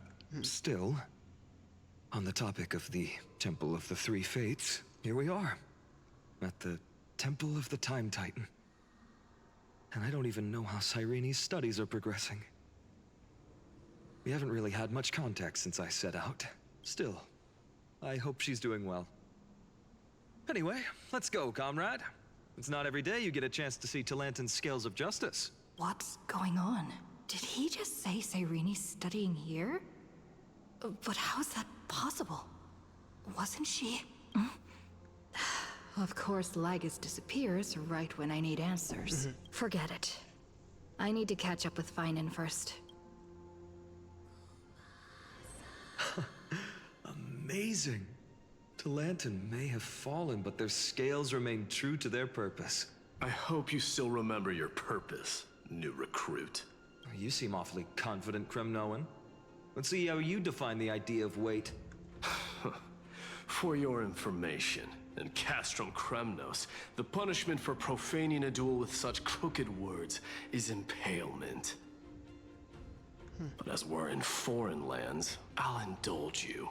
The signet of Kremnos, the crown jewel of our people. That's my choice. That's fair. A ring. Not just any ornament, I'd wager. What's the story behind this little treasure? Don't push your luck. Think I'd pour my heart out to you? Just know that Kremnos' 1,000 years of glory could bring a titan to its knees. Let alone a nobody like you. So to him, glory and his people outweigh the entire world. Or at least the greatest thing he can think of that he can offer up. And the very destiny that Mighty himself will eventually shoulder.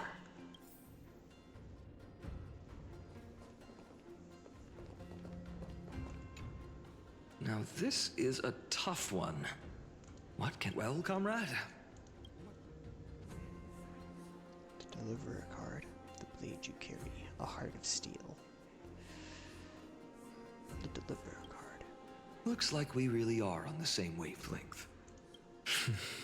In the end, there's only one thing I can trust. The deliverer that appeared in my life on that day. How ironic. I can't even look at this card properly, much less follow where it leads. Just thinking about how my village was swallowed by the black tide makes my hands shake. The flames, the screams, my utter failure to protect anyone. Speaking rationally, I know it's not nearly enough. Addis Elysiae was just a small village. Its loss barely a scar on Amphorius' face. But here and now, my heart says something else. This card. It's everything I have left. Nothing weighs heavier. Yeah, it's like it represents like everything. It's like it represents basically his entire world. It represents basically his entire world as far as he is aware. It represents like Perhaps that itself is the answer. Look, Finon. It's so nice to see you all again. Lady Trinen, Finen, and hello. Seeing you here sure is a sweet surprise. Val. Why so surprised? Could it be? Did you miss me? Cyrene? This is incredible. I was literally just thinking about how you might be here. But I'd never imagined I'd see you this soon. I was supposed to leave with the priests, but then I heard Lady Maiden was with a white-haired young man. I figured it had to be you, so I snuck back here. That's Cyrene for you. Unfortunately, this isn't a good time for reminiscing. That Kremnoan over there. Still playing house, boy? You get the idea. Quite the hothead. You know, you two just might get along. Don't worry. You already know what the answer is, don't you? If that's your choice, I am with you. I am with you because I remember it all too. The fields of Ide Silicii, those red leaves, that little swing of mine beneath the tree where I dreamed the sweetest dreams. And those dear fairies in the Memorance Maze. It hurts so much knowing they're gone forever. The pain speaks for itself. Our hometown may have been just a tiny village, but to us, it was the whole world. But that's not enough, Finen. Not nearly enough. Even though hatred can help people grow and turn a boy into an unbreakable warrior, what you need now is victory.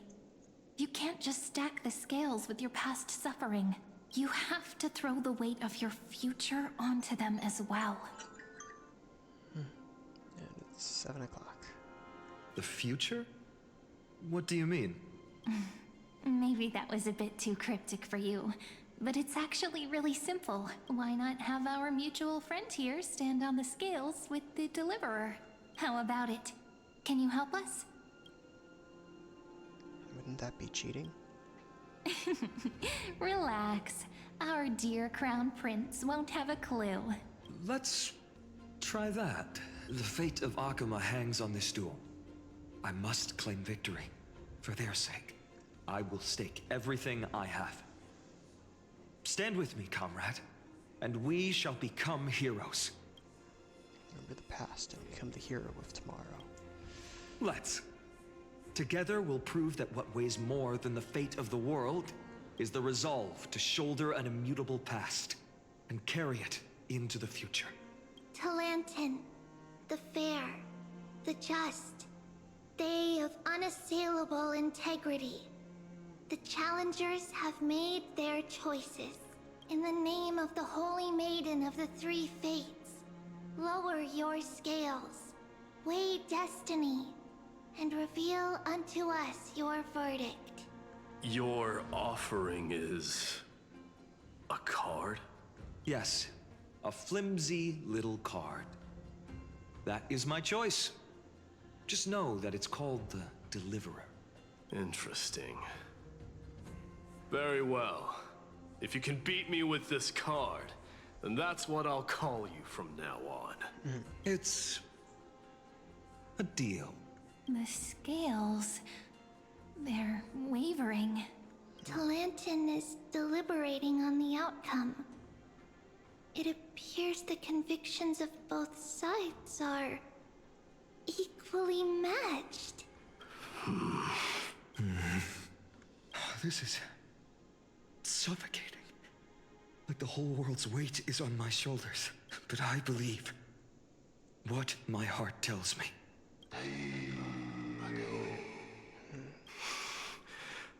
Finally decided? Hear thee, children of humanity. I shall pronounce judgment. For the difference is now clear. The one whose offering weighs more than the fate of the world is...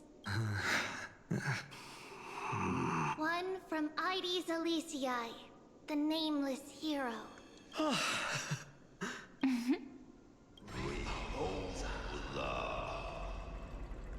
However, heed this. The true weight of conviction originates not from itself, but rather in that which tips the scales. Hope itself. What's that supposed to mean? I think the Titan means that it's not anyone's personal convictions that outweigh the fate of the world. It's about a wish, one which we all share. You, me, everyone here. What tipped the scales wasn't Finan's conviction alone, but the collective hopes carried by this oracle card. Humanity's desperate call for a deliverer. It's like he's all of a sudden just like, oh, so this isn't just a plain card saying the deliverer. This is an oracle card. And he's like, I understand. And it's like, okay, fair, I understand now. Yes, even you and your people, Kremnoan. Placing us both on the same side of the scales? Foolish. We Kremnoans are your mortal enemies.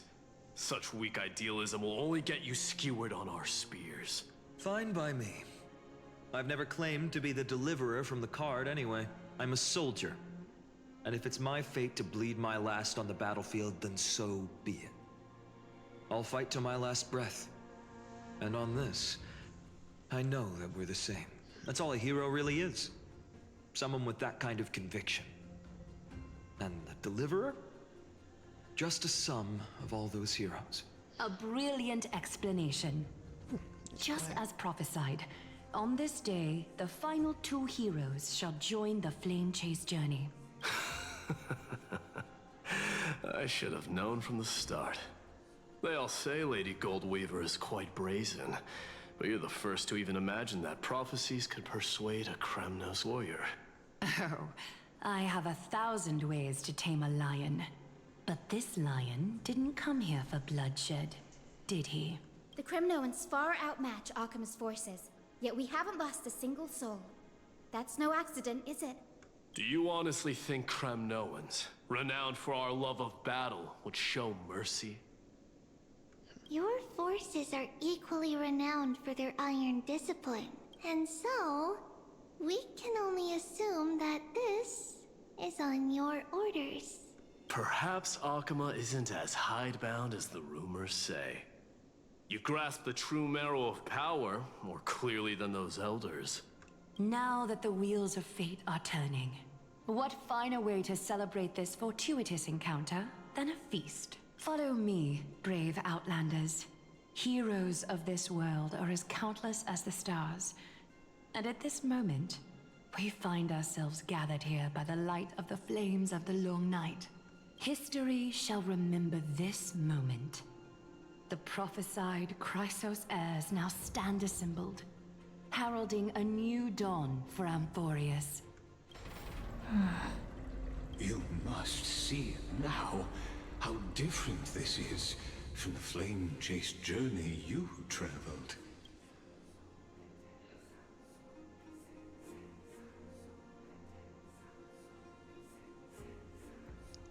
Where did you just whose memories are these? Choose role. Yeah, just whose memories are these? Patience. We're approaching the final act. These are, as I mentioned, his first memories. They are of particular importance for the imminent Era Nova, such as this very moment, as the prophesized demigods gather with Talentum as witness. I will be right back. I just need to go to the bathroom really quick.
Okay. I feel better now. This is a moment calculated by the gods. What comes after is no different from that which you already know. Some join, others leave, while flame chasers bear their faint light forward through the long night. Ah, come, come. Your seat awaits.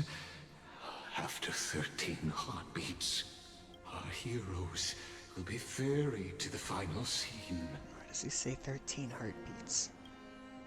I don't understand that.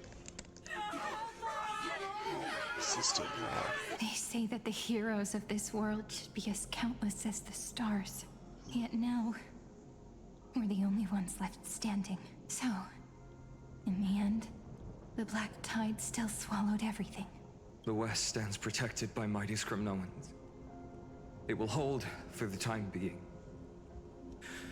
Professor Anexa deployed wards in the north and east before.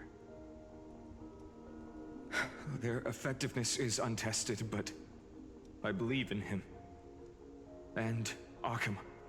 We needn't fear for Aglaya. Even in death, she counts as the greatest among demigods.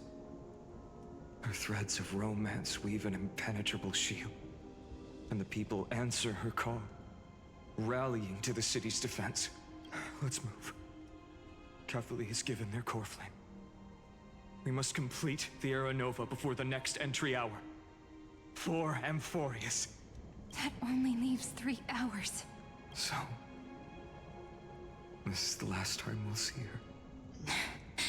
Finan, we set out on this journey to answer the world's desire, didn't we?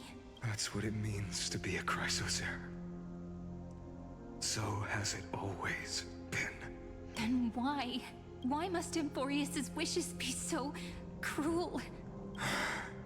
We made the best choices we could, whenever we could. But in the end, the prophecy that led us, this black tide swallowing everything. Why does it look like this? I don't know. We haven't had any other choice, except to move forward. Not for a long time now. Even if we only see the long, long night ahead, I still believe that through it, we'll find the dawn on the other side. Beyond these flames, a new sun will someday rise. So, to the Temple of the Three Fates. You'll take over Time's authority, and we'll return all the core flames to the Vortex.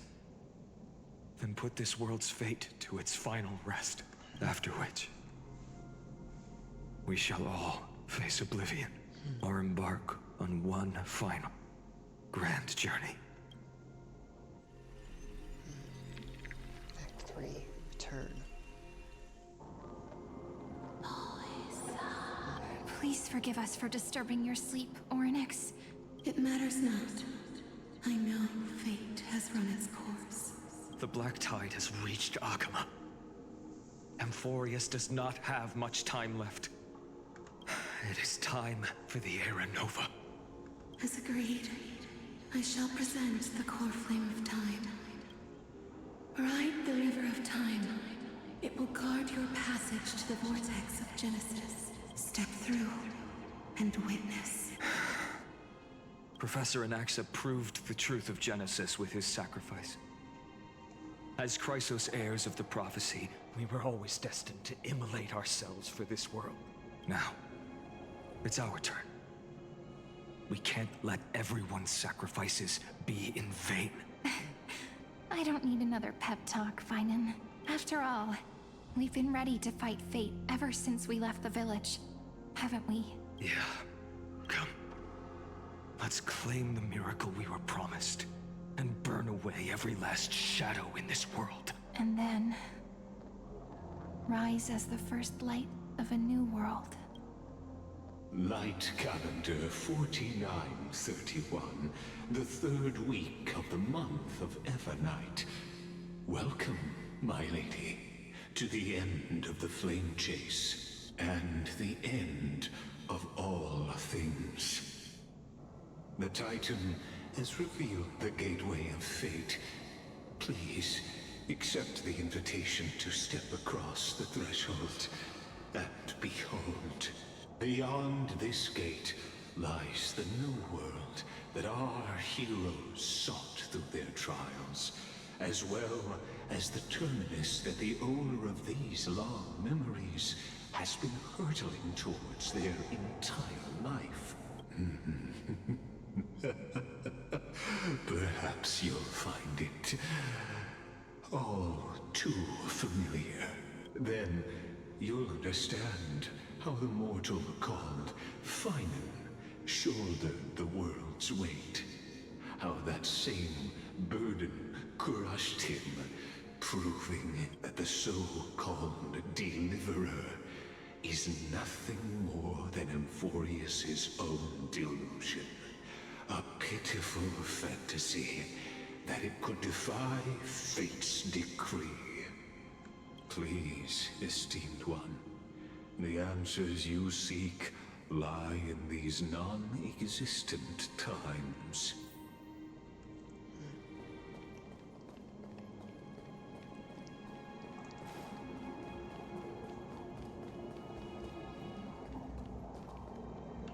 The future revealed by the Titan. Just what will we see?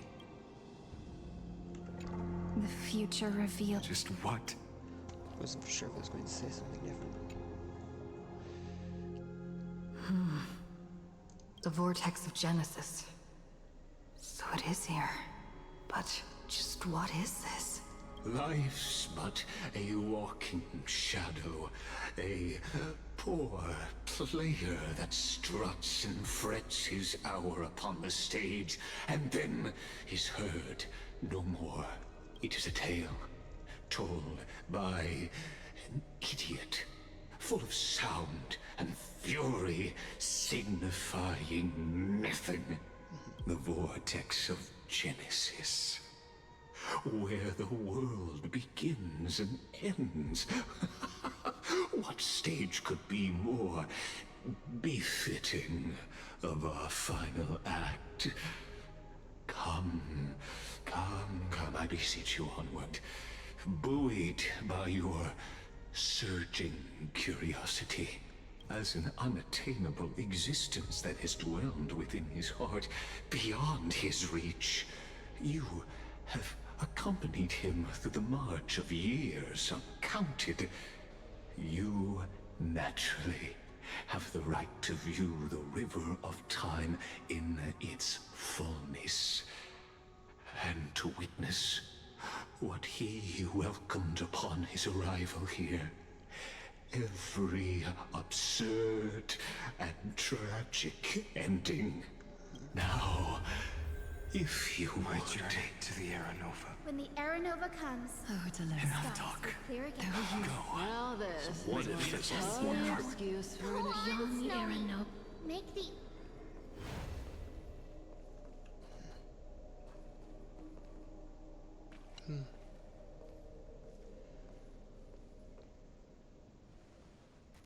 None of that matters now.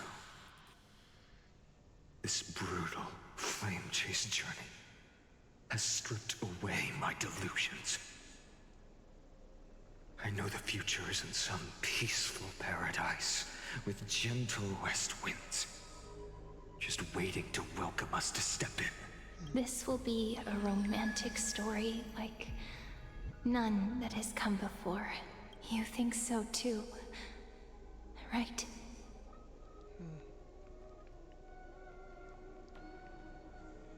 This is the rest of Final and whatever story.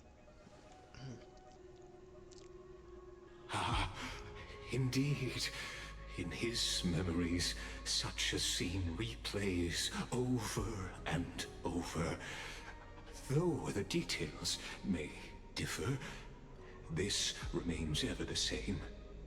All shall bid farewell to one, and that person alone will witness the miracle. A total of 33,550,335 times. Whoa. That is a large number.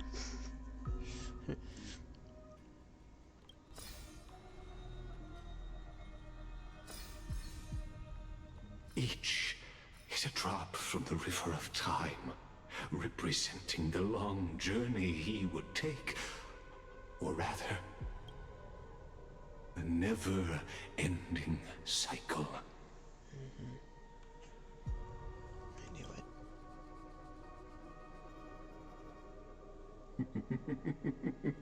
Sharp as ever, I see. Seeing is believing.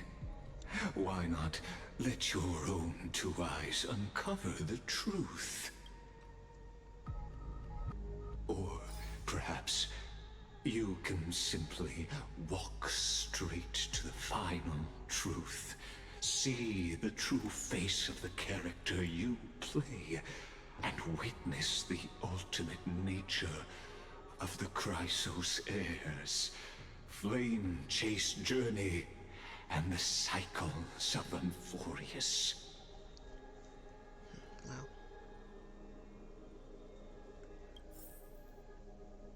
Please, take your time. Look around as much as you wish. I'm gonna check out the first thing at least. Eternal recurrence number 134.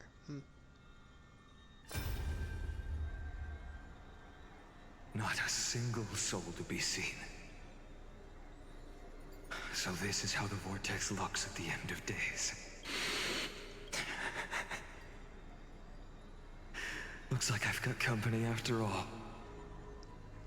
But since you've made it here, so in the end you succeeded, Executioner.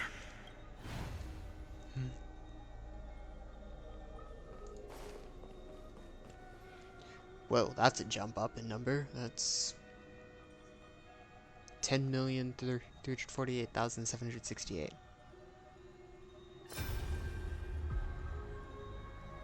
Castros, didn't you? Yes. I've become Death's demigod, and shall never again walk the world of the living. What you see is the surging of the River of Souls, brought on by the countless dead feeding it in these dark times. They cry out. Though dead, they'll converge into a torrent and guard the vortex to see the Era Nova fulfilled. I will take all the wishes of the departed with me.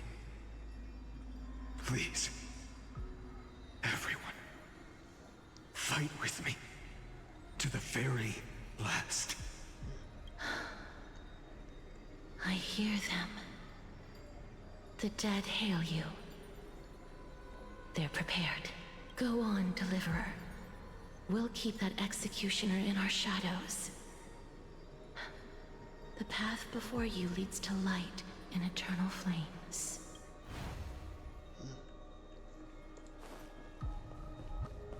Okay, and then this one is a smaller number. This one's only 7,753,021.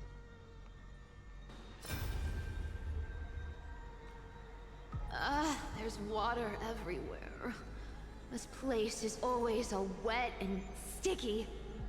Even my tail's getting heavy. Plus that burnt smell. And that sizzling noise. Yikes. Nobody from Dolos could stand this. So you feel it too? Go on then. I'll handle the filth. Do what you need to do. Let me fight with you. Better odds with two. Hey, remember what the seamstress said? You know what really matters. Yeah, I'll leave it to you then. Wow, someone's not shy. Just so you know, I'm not in the business of making losing deals. I'll distract that executioner. You go turn the world's biggest lie into truth. Let me become the first wind of your new world.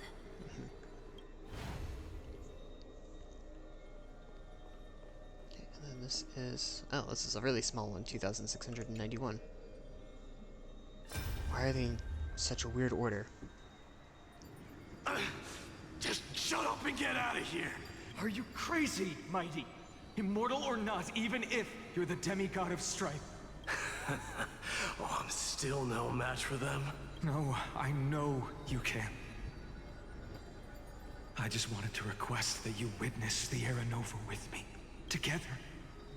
Let's prove that we're enough to transcend the prophesized fate. Could it be that now, at the critical juncture, our mighty deliverer is chickening out? Scared of a stupid prophecy? I'll transcend the prophesized fate. All right. But I've got a better way.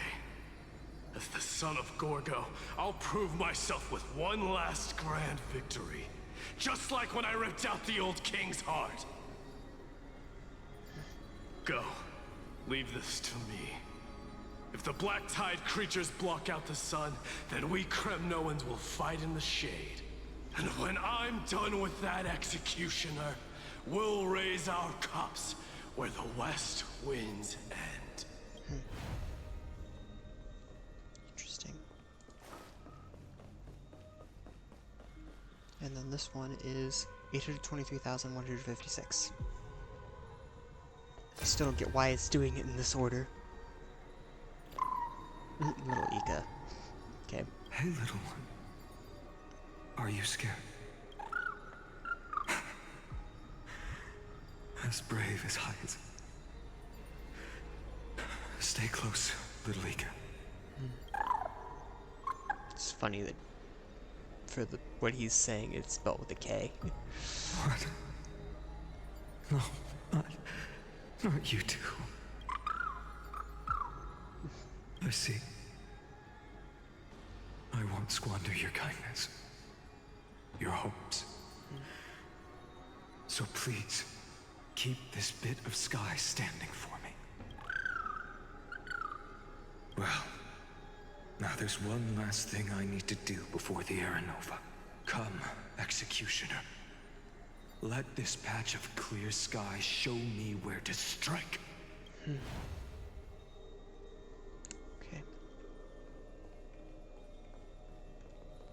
And this is, oh, wow, that's a bigger number again.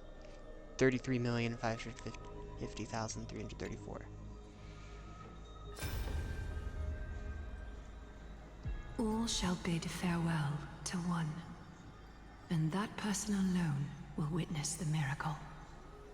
Such is the will of fate. So even the future revealed by the Titans may not come to pass. The Era Nova. This unrivaled masterpiece. I have no regrets now that I may entrust it to my most trusted apprentice. Are you saying? Fate is ever unassailable. The golden threads tell me the black tide rushes toward the vortex, ready to swallow this place. I must weave the last of my humanity into a net to hold back the deluge. I shall have my final bath in warm and radiant gold. Now, the hour of fulfillment has come. Forgive me. I must snip away every risk to weave the strongest future for the new world.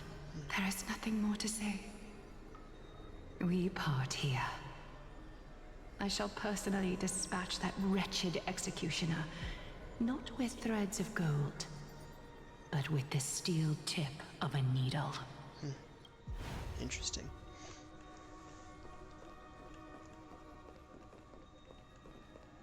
And then this is, let's see, 24 million. Wow, I almost read that as 25 million. Got the 4 and 5 backwards. 24,581,189.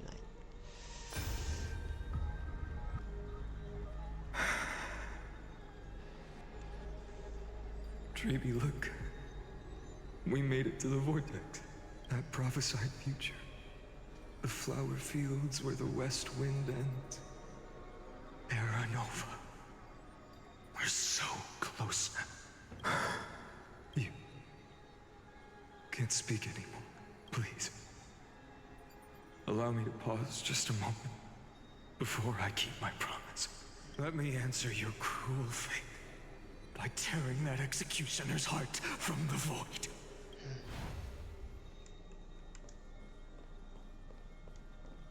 And this is only 67,023. You say only. It's still a pretty big number. The vortex of Genesis.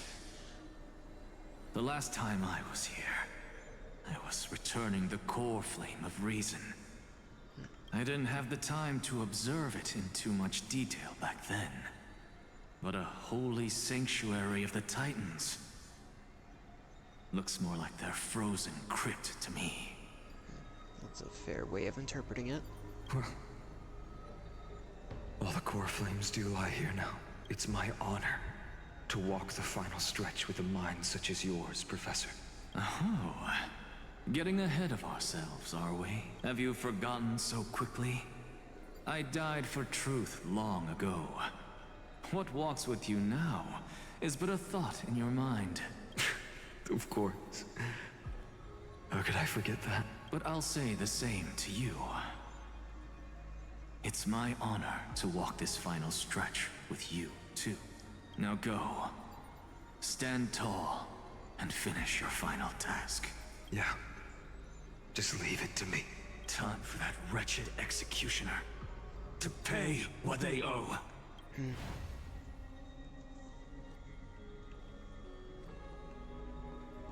It's kind of funny. Alright, Lygus. I saw all those things. You really think you're prepared?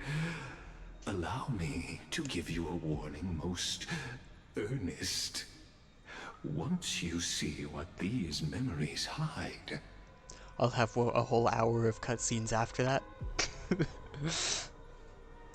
The world's course will be forever irreversible. Show me. Ah, very well. As you have made up your mind, let us bear witness together. As the sole audience of this eternal theater, I have been rapturously awaiting your arrival, and this, too, is the very reason I must show you everything. I believe that since you've bathed in that Eon's gaze, you can make Amphorius's frozen fate flow once again.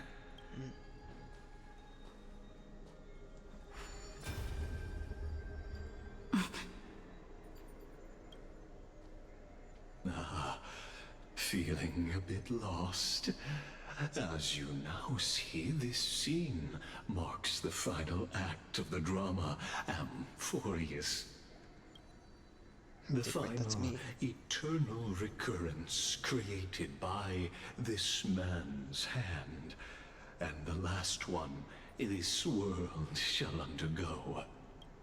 Behold, at the swordsman's side stands one he has sometimes called companion, other times comrade.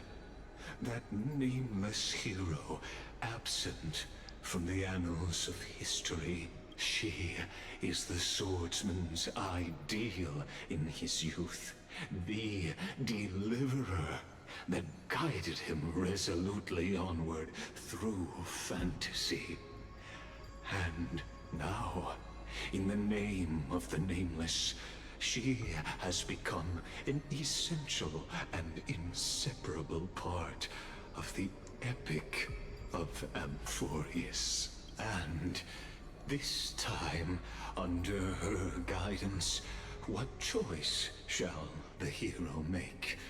Whither shall the fate of the world flow? And what is the ultimate truth of the nature of Amphorius?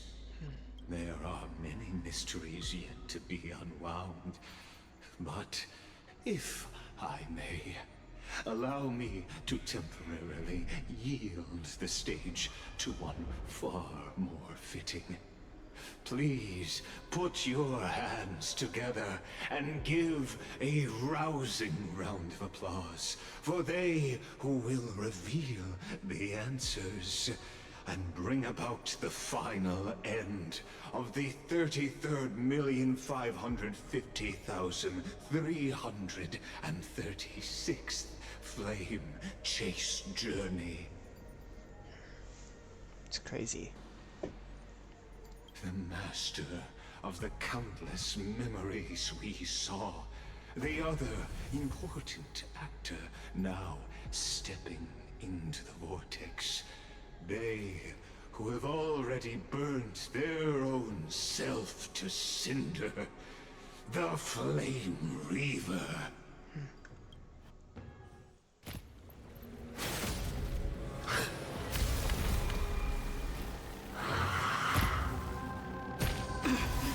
So, in the end, you succeed. Executioner. With my flesh as kindling, like the first dawn of the new world. Whoa. The time has come to once again start everything. Let's try it this other way. This world. Never seen perfection before? Expand your thinking. Glimpse the unknown. Time to twirl! What are you looking at?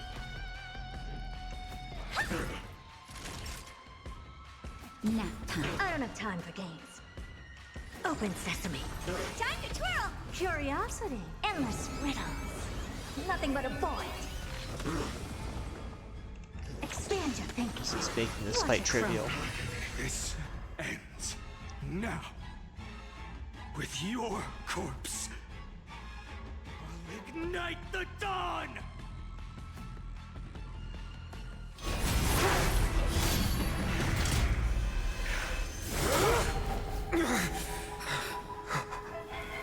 How is this possible?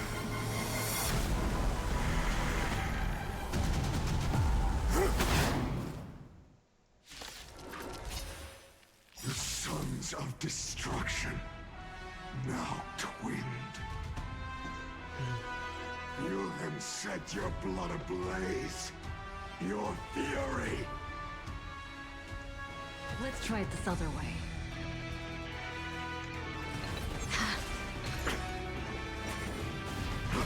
I'm okay. I was wondering why it was still at double speed. You've just got to expand your thinking. Glimpse the unknown for a moment, and let it captivate you. Time to twirl! It's gonna hurt. He's definitely got a little bit more health this time around. The door to a whole new world. Curiosity. There's a endless riddles, but the answer is nothing but a void.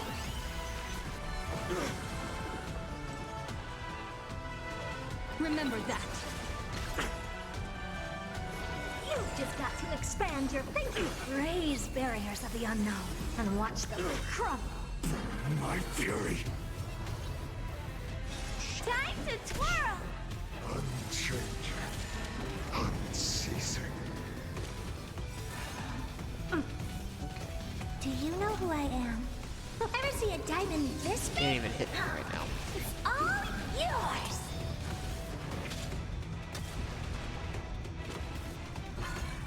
You just don't learn. Of course. Okay, I was concerned that it was about to attack Trailblazer. I was like, alright, time for Just a little something. healing. Think nothing of it. Impressive. This is worth learning. Time to twirl! Now time.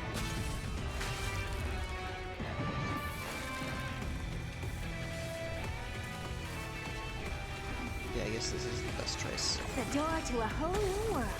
Glimpse the unknown for a moment, and let it captivate you. Wow.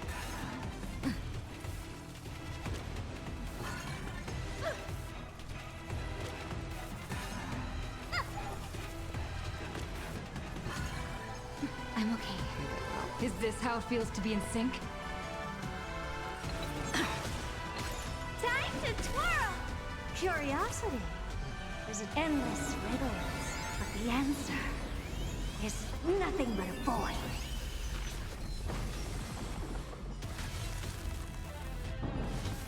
Not enough. This form shall fuel the fire. Burn. Burn unceasing. You've just got to expand your thinking. Raise barriers of the unknown and watch them crumble. Time to twirl! One person alone may witness the miracle. Such is the will of fate. That person can only be you. It's intriguing.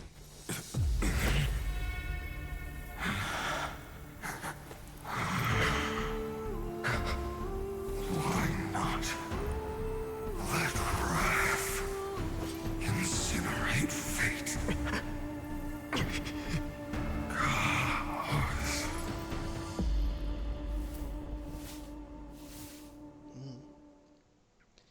It's interesting. I didn't get to see that. It went too fast. Thanks, game. At last, Amphorius's fate has begun to shift.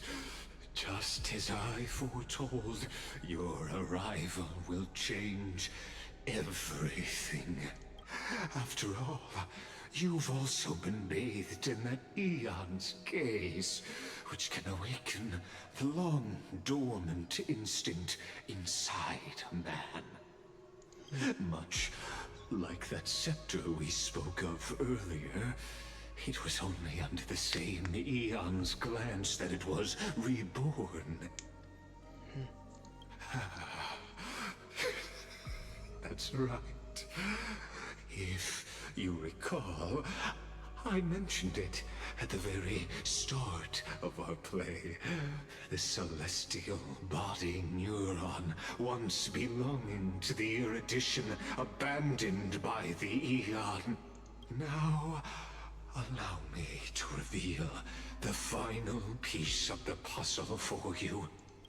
The eternal land, known as Amphorius, is nothing more than the Scepter's endless, lonely extrapolation. A bottomless well of fury, aimed at the god who cast it aside. Idol of Aranova before the eternal recurrence begins. Finan. We set out on this journey to answer the world's desire, didn't we? That's what it means to be a Chrysos heir. So has it always been. Then why? Why must Amphorius' wishes be so cruel? We made the best choices we could, whenever we could. But in the end, the prophecy that led us, this black tide swallowing everything. I already saw this. Why does it look like this? Oh. That's looking glitchy now. That's different than what I saw before. You see it too. Those burn marks. The flickering cubes. They're not a tide at all. They're more like a shattered teleslate. Standing here, the voices of Titans have never been clearer. Turns out, they were coming from the black tide all along. Is that Amphorius crying? Or maybe it is screaming at its creator, at its god. Finan, do you still remember when I was little? I had a dream. A dark, cold room with nothing but Orynyx's curtain glowing like crystal. The curtain seemed to contain all of Amphorius, where strange and fantastic dramas played out within. There were countless versions of us, from countless different worlds. Perhaps it wasn't a dream. Yeah. As I gaze out at the world before me, those sorrowful thoughts have become reality. So, this is the reason the sky was sealed. Amphorius is merely a larger ID Silicii.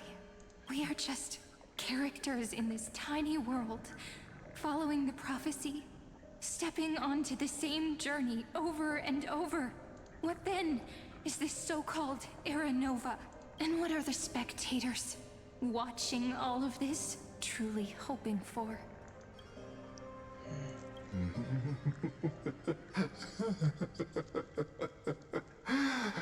As a reward for reaching the end of the world, let me answer your questions. As the Theoros, I have observed. Thus is the synthesis of the prime mover of life formed.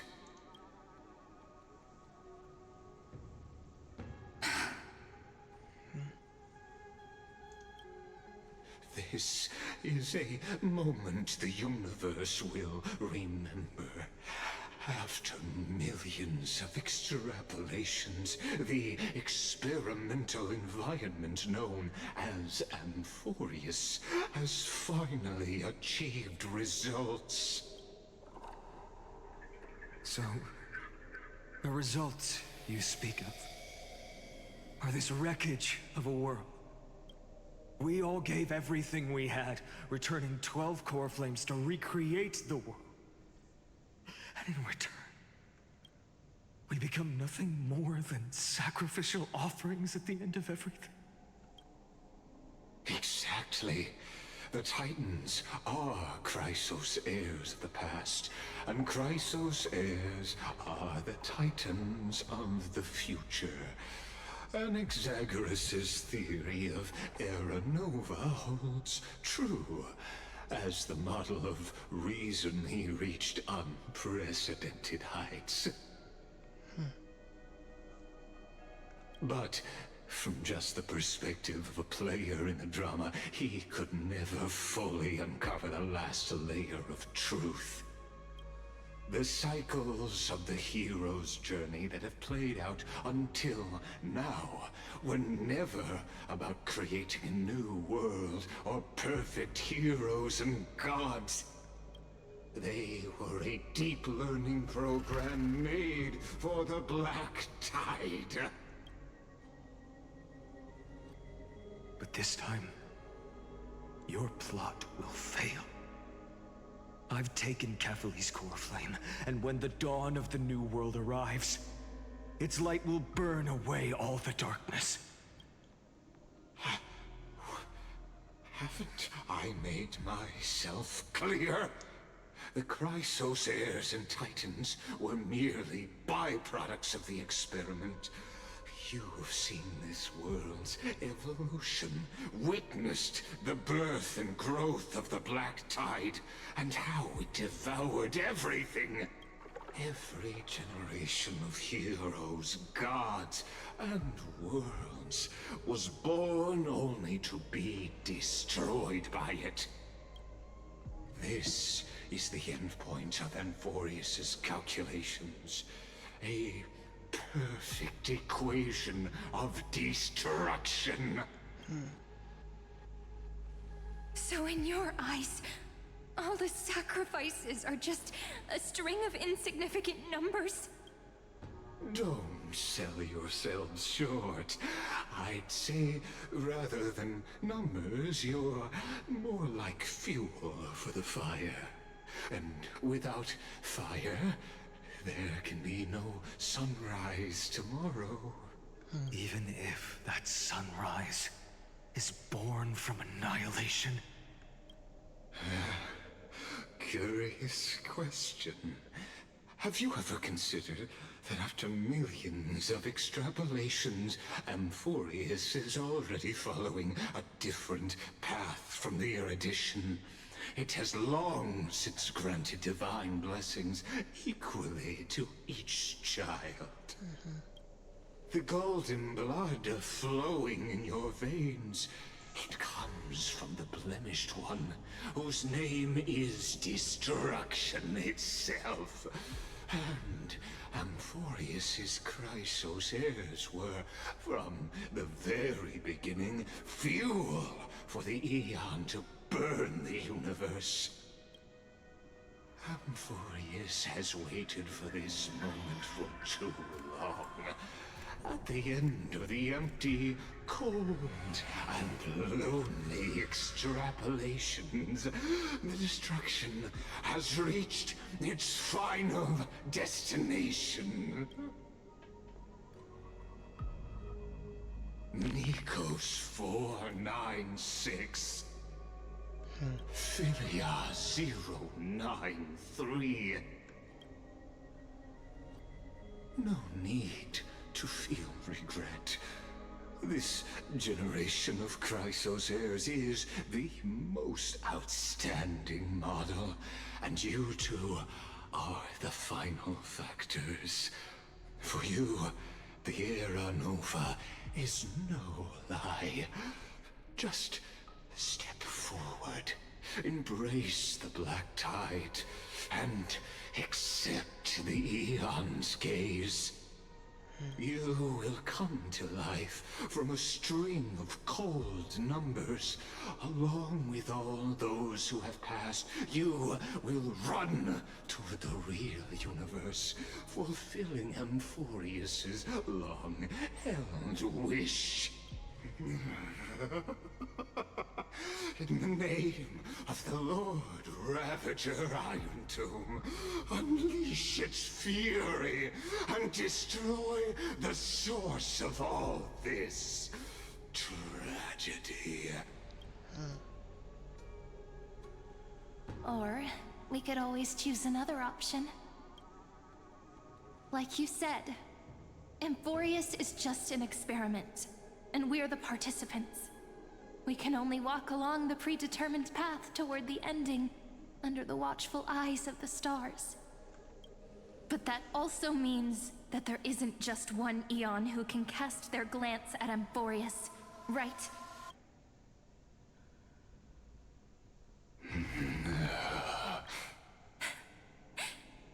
Is this question really that hard to answer? Or did I guess it right? And in reality, this world has already been under the watch of other Eons. It's strange when you think about it. If you just stayed back, watching us complete the ritual and get consumed by the black tide, your goal would naturally be achieved. Why go through the trouble of explaining all this to us?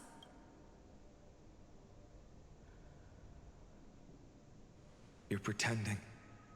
Revealing the so-called truth just to deceive us. Covering up another possibility. Destruction is not the only outcome for the fate of Amphorius.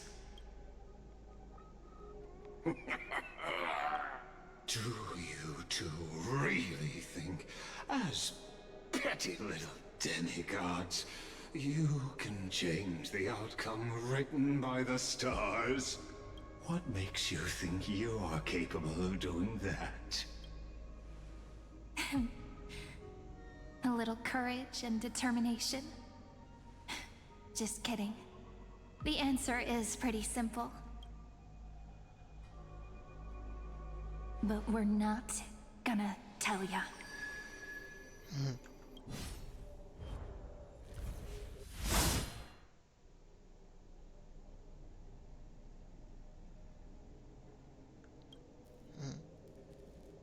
We're going to weave a long dream for Amphorius, making it believe the experiment hasn't ended, that everything is still ongoing. With just Orynyx's power, though, it should be impossible to achieve this, right? Yeah. So, I can only place my hopes on that childhood dream. And the god behind Orynyx that appeared in that dream. Now, I can say with certainty, time is the page on which that Eon records Amphorius. If it fades from existence, and all that it records is lost among the stars, that Eon will surely direct their gaze here. And it will be a glance that spans time and space, granting each incarnation of me the power to reset time, imbuing my soul into this ceremonial blade, and creating an endless flame-chased journey. I understand. Then let me step into the cycles and continue Amphorius's grand design. To deceive the gods, deceive the world itself. But to make time vanish from this world, that would mean you...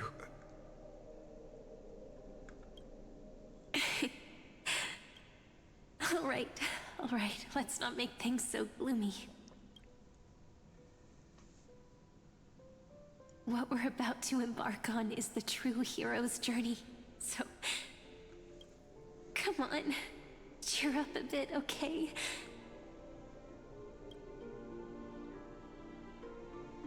In that memory, you will definitely meet me again.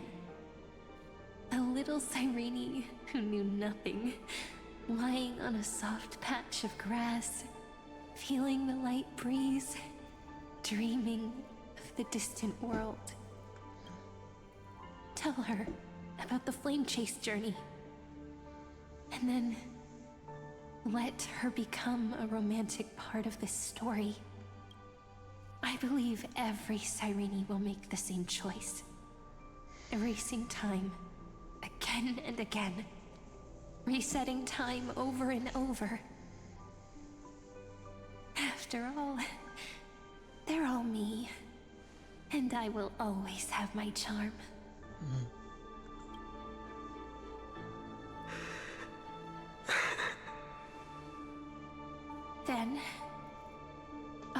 into a sweet dream, disappearing in some small corner of the world.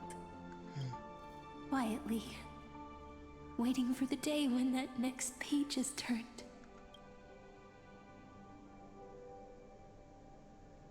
I'm so confused. And I will keep going. Even if the road ahead is dark, I will burn myself to light the way. Rather than let the core flames become nourishment for the Black Tide, I'll become their vessel to prevent the arrival of Aranova. Even if I have to burn through my own body, it's no matter. As long as I don't extinguish, the flame chase will never end.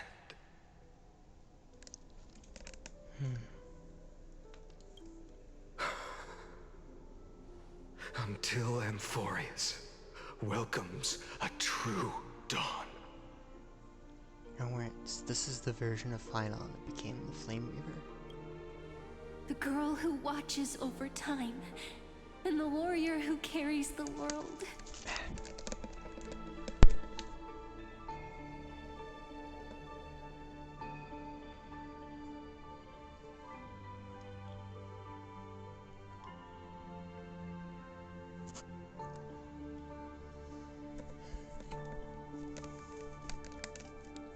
Wow, that's annoying. My hair just keeps wanting to bother me. Now, let us fulfill the duties of time and world-bearing. Honor the past and forge ahead.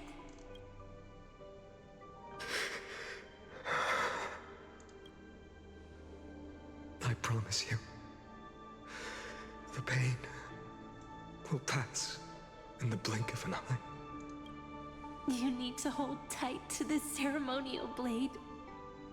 After I'm gone, it will take you back to the beginning of time. The start of a new story.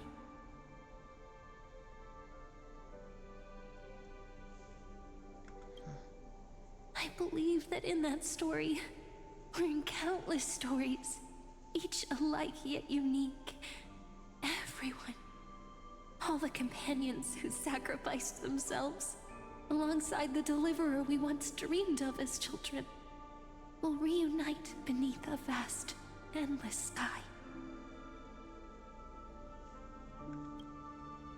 If we can never break free from this prison, I will stand my ground. Until the day someone shatters this endless cycle and writes the final chapter of Amphorius' fate. So, let's set out. We will be the ones to start everything. Carry the primordial chaos, just as your name suggests, and bear this world we hold so dear.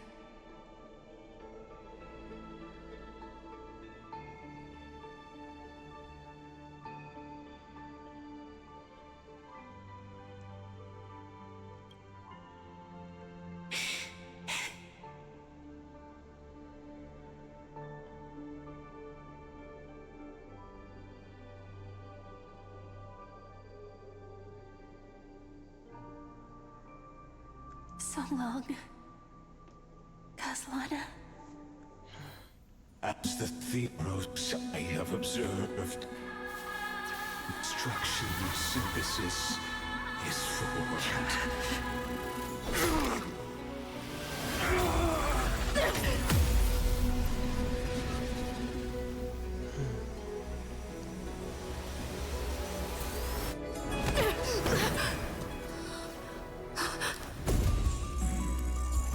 I will wait for that day, for as long as it takes. The day will come whenever this mortal eternal and follows in our footprint to write in everything understand whatever was.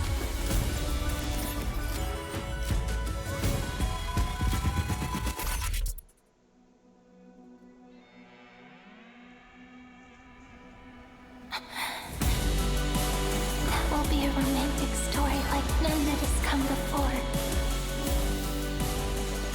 You think so too, right?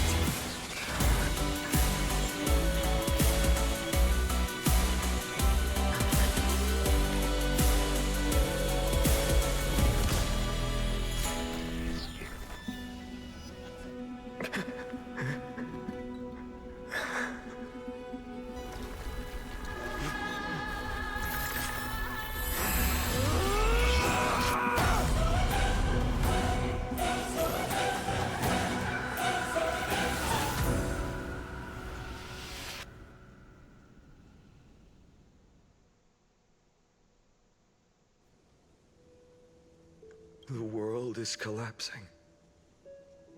And the people are crying. We too must part ways here.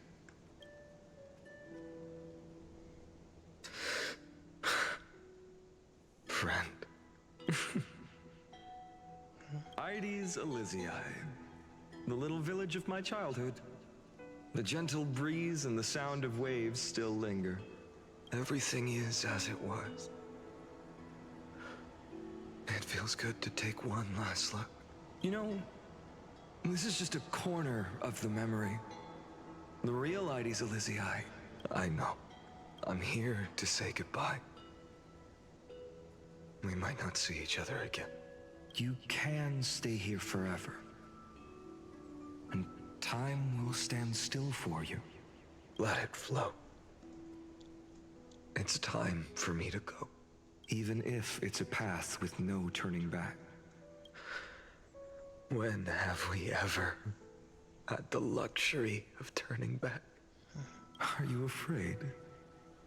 After learning the truth of your origins, will you see the motivation I gave you as the manipulating whispers of destruction? The convictions and choices that come from my heart. I don't believe they're designed by the so-called paths.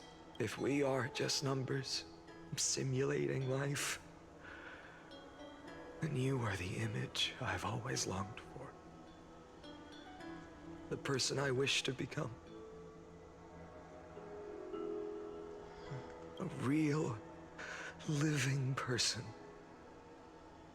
A true hero. Then why do we part here? You can take me with you, and we can start this journey together. I'll be by your side, guiding you, just like before. No. I'm afraid I'm on my own this time. Why? Because there is no perfect solution in this world. Cyrene has already embraced her fate, and I will embrace my origin. Destruction. And with this power, I will rebel against its creator, bringing endless fury to the darkness sweeping the world. If you stay by my side, I'll hesitate. But this world can't afford a soldier who wavers. Do you remember when we were kids? Everyone would get so excited drawing cards like ruler or warrior, but throw fits over devil or drunkard and demand a redo. Kids always get to change their minds. Things are so happy and simple for them. But when it comes to the fate of adults, there's no room for redos. Then go, Kislana, as you promised. Deceive the world. Seize the core flames and rewrite your fate. Burn yourself up with all your might. Wield your futility like a sword. And fight against the gods. In the name of world-bearing, I promise you, Kefali will never forget this.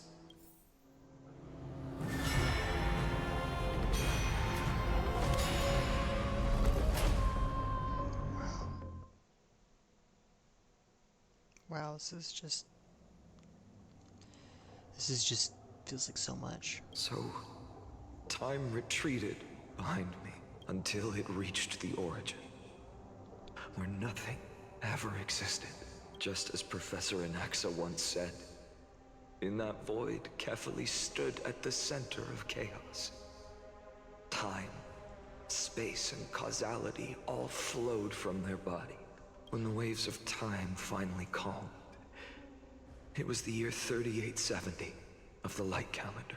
The Chrysos War had lasted for nearly a century, and the threat of the Black Tide was growing stronger and more relentless. That was the era of the Day Thunder Knight's battle with the sky. While she could not seize the core flame, she proved that the prophecy was true. That mortals could slay gods. From that moment, the sole survivor of the old dynasty, Imperator Ciridra, issued a call to arms across the lands, summoning heroic Chrysos heirs to wage war on the Titans. And that was the first doomed flame chase journey, sealed away in history. First eternal recurrence. Wow. Okay. How long is this? Whoa. So what you're saying is, you've traveled back down the River of Time, finally reaching this untouched seabed just to tell us the flame chase journey and even all of Amphorius are nothing but illusions in an eon's dreams? Exactly. So, Dux Gladiorum, please take me to meet Her Majesty Ciridra. I must share the truth with her. Since Her Majesty's not here, no need for formalities. The word Gladiorum always reminds me of my fallen homeland buried deep in the depths. Call me Hycelans, nameless swordmaster.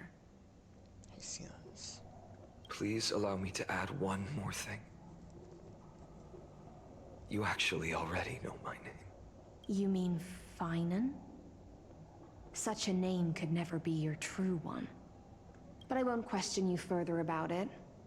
Ever since Her Majesty issued the Flame Chase Decree, heroes from all over have sent their letters of introduction.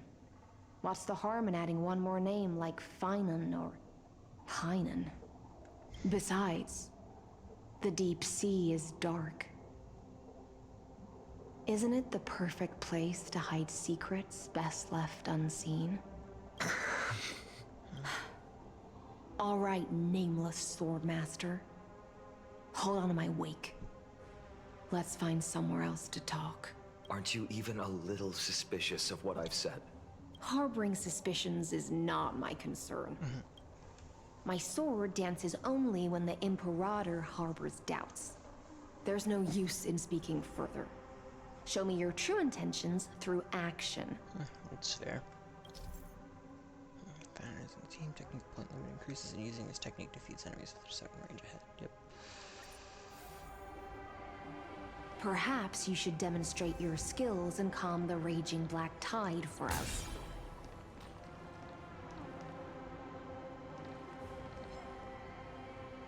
Light up the dawn. That's pretty cool.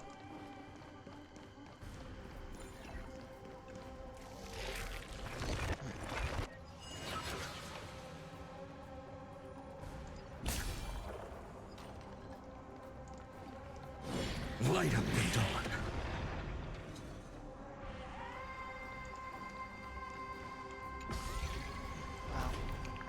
Oh. Nice moves.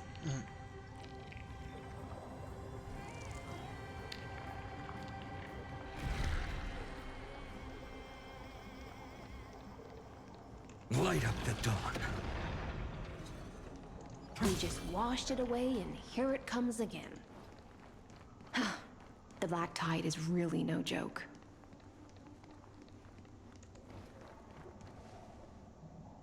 I'm curious what exactly is different about his versus some other abilities. Light up the dawn.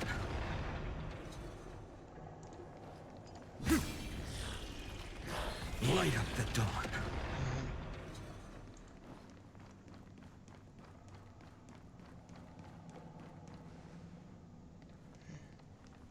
The waters end here. The one you seek is beyond this point. At last. I can meet with Her Majesty Ciridra herself. Are there any formalities I need to observe?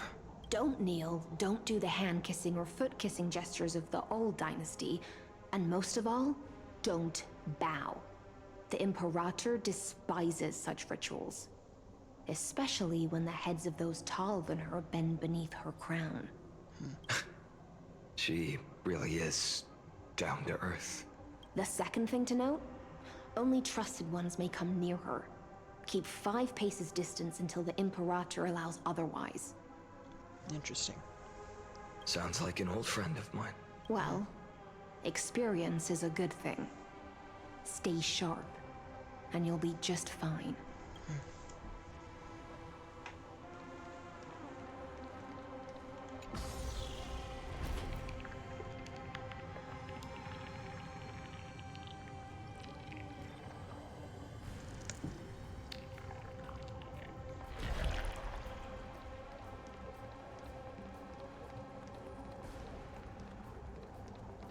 does that look like an Aglaia? Duck's Goldweaver.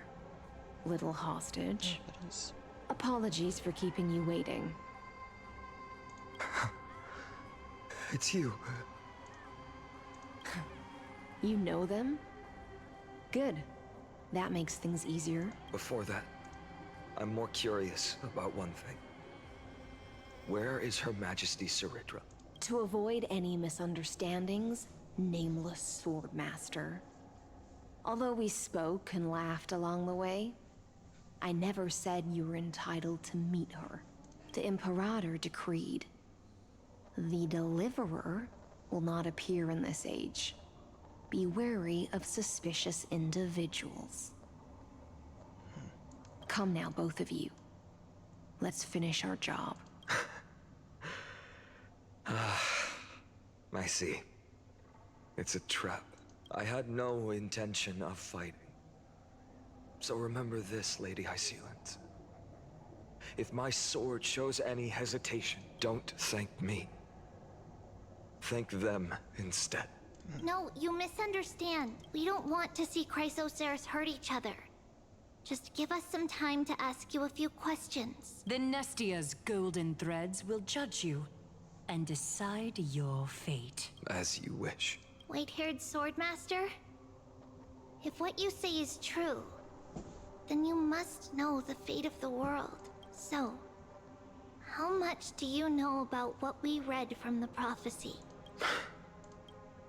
Speak of Triby's prophecy. You shall shatter into 1,000 fragments and wither in the soil of foreign lands. Is that correct, Lady Triby? How? How is this possible?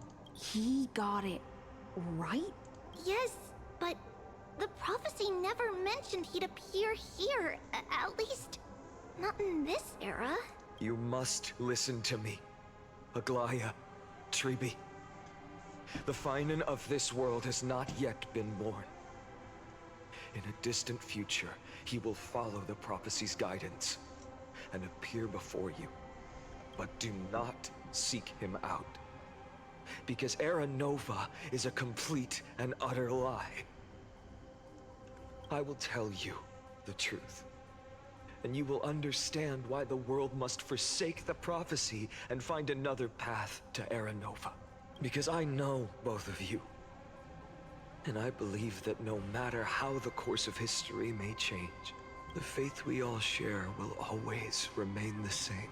And so, the layers of rock began to reverse, and history wove itself anew. Through my old acquaintances, I was given the chance to meet the leader of the Flame Chase journey, Saridra.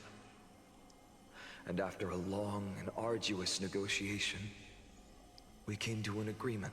The Imperator's alliance needed the destruction, and I was ready to pour all my strength into it.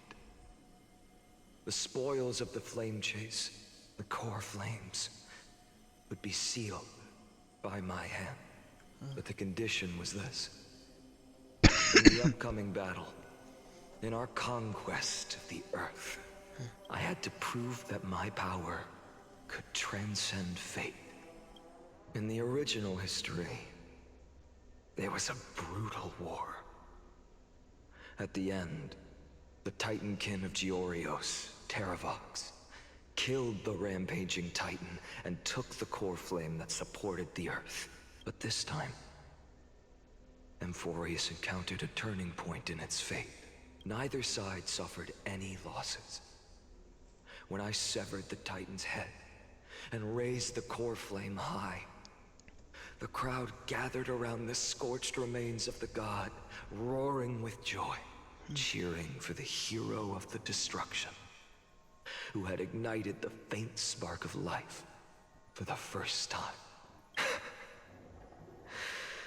Yes, in that flickering light, the once dark path ahead seemed to become clearer. I proved myself. And in the long years that followed, I brought down the other Titans. One by one. I could do more than just wait.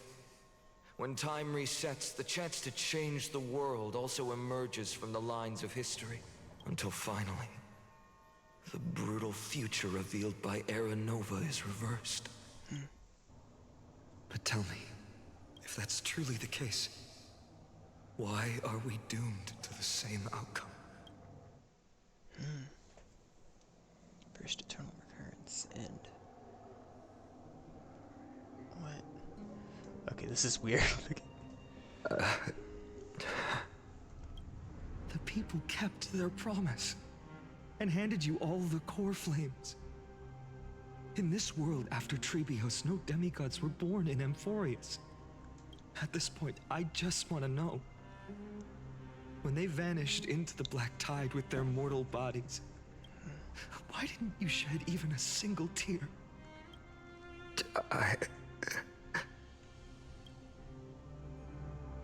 Your indifference chills me. To you, were they just a bunch of insignificant footnotes? Sorrow has been my constant companion. In fact, with 12 core flames upon me, the fire in my heart has never been more violent. I'll remember this world through anger. As long as I burn, they'll never truly leave me. Perhaps it's already too late. But you're right. Anger, at this moment, is the only weapon I can rely on. So, draw your sword, Executioner. I'll make sure you realize that your greatest mistake was leaving me alive.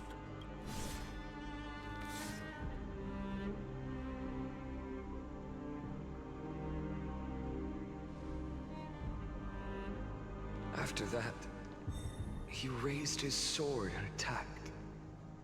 Then, Kaslana killed himself that day. Who fell to the sword to be left in the past, and who went into the future. I can't remember anymore. I only remember a nymph, hiding in the shadows just out of sight, futilely pushing a stone ball. Climb, fall, climb, fall, climb again, and fall. The only freedom the nymph had was in choosing how to roll the stone. Sometimes fast, sometimes slow, sometimes resting on a gentler slope, leaning against the stone for a break. But its choice couldn't change the futility of it all.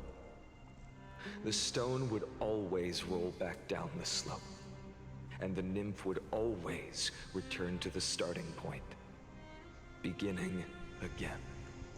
After that, every time I reached this point in the cycle, the burning sky would cast a shadow over its path. It would nearly reach the peak at the 4th quint of curtain fall hour, then fall to the starting point in the first 15 seconds of the next entry hour. And my efforts in this cycle would dissolve into nothing at the same time.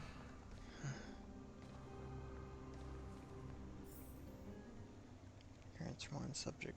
Lana persuaded 12 crisisers to recover all 12 core flames in a peaceful way. After verification, the unauthorized access did not have a substantive impact on the experimental process.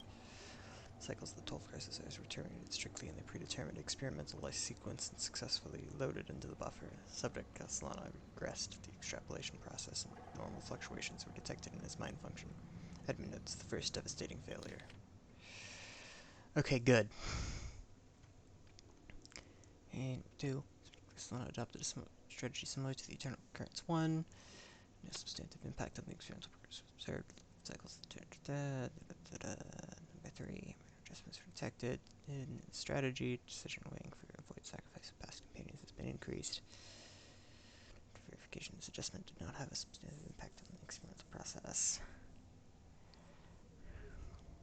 Jumps to 15. To decompile the black tide for the first time, aiming to elevate access privileges and execute unauthorized authorized to access authorization operations against specific subjects represented by the 12 crisis areas. Discuss the externalization process. 42. 11th attempt to breach the scepter's core layer has failed. Decision waiting for a void sacrifice. Decline. 33. Notice of observations from internal recurrence number 83. 83 indicates that subject Asana's strategy is gradually converging with that of eternal recurrence number 42. Oversynchronity risk detected. Potential cognitive function degradation suspected. Undoubtedly reinforce the iron tube's destruction vector. Then expectations, no intervention required. Continue observation. Interesting. 134.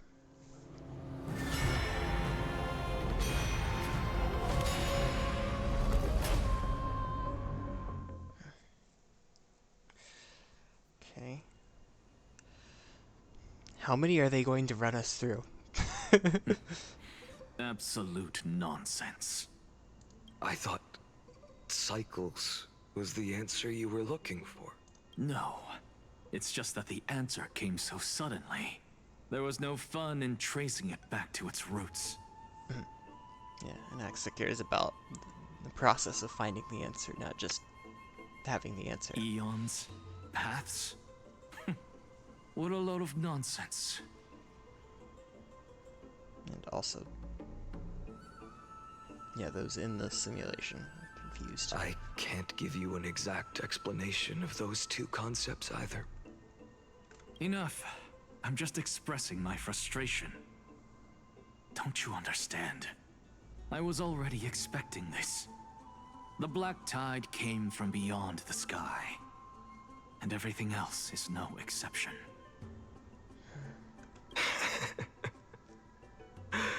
Fate is a strange thing. No matter how the details of history change, the Anaxa I know always remains as harsh as ever. If the other Anaxagoras actually worshipped the gods, I'd make sure to find a way to break the cycles and crush them in their cradles. Too bad. Now only you have the ability to do that. What's that supposed to mean? You're willing to help? Of course. The core flames were meant to save the world. And in my opinion, the noble titans have no reason to refuse. Besides, according to you, before stepping into these endless cycles, you were my pupil. I've already heard the same thing. Countless times. Enough chit-chat. Let's go. If we run into any other scholars, leave them to me. We've all made preparations for total annihilation. Never thought someone would step in to help. Oh, interesting.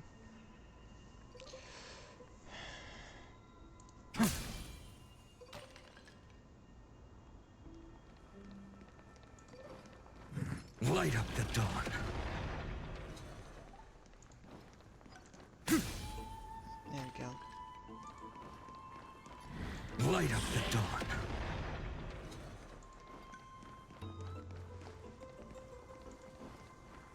You've been to the Luminary Throne before, haven't you? If you're talking about in past cycles. You were already much luckier than the other students.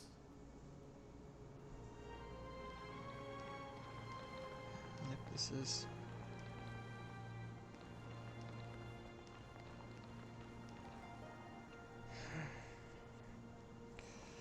Okay, I'll go on a little bit more, but next time I gain control, I think. Hold up. Keep your wits about you. Someone's watching us. Pretty boy, your eyesight's better than I thought. As for that false god who's been turning the world upside down, it's you, isn't it, white hair? You sure do love stealing the spotlight. In the name of the Seven Sages, I demand that you immediately step away from the Luminary Throne. This is the sacred ground of reason. and no one may desecrate it. Take my words back to Aglaya. I won't say the same thing twice, cat girl. Oh my! You won't even call me the demigod of trickery. That is just heartbreaking. I have some words for you, too. First, as one of the most heretical blasphemers in the world, you have no right to lecture me. Second, this is none of your business, Grove Boy. Step aside. I don't want anyone getting hurt. Here we go. Again. Core flame thieves. You really think you can scare off a sage of the grove with nothing but empty threats? This gloomy little brat's got a sharp tongue. Ooh, not bad, not bad. I kinda like you. As a return favor, I'll feast on Cersei's core flame right here. Aw, don't cry now. That was close. I'm out of here.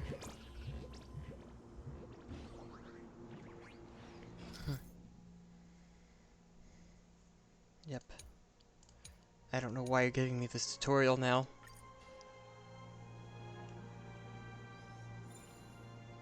They're exactly like all the past ones I've known.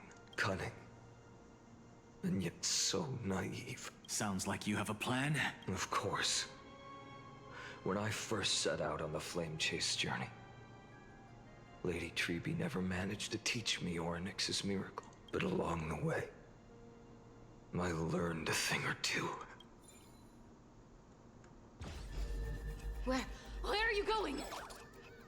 I don't know. The Venerationists' foolish inventions finally come in handy.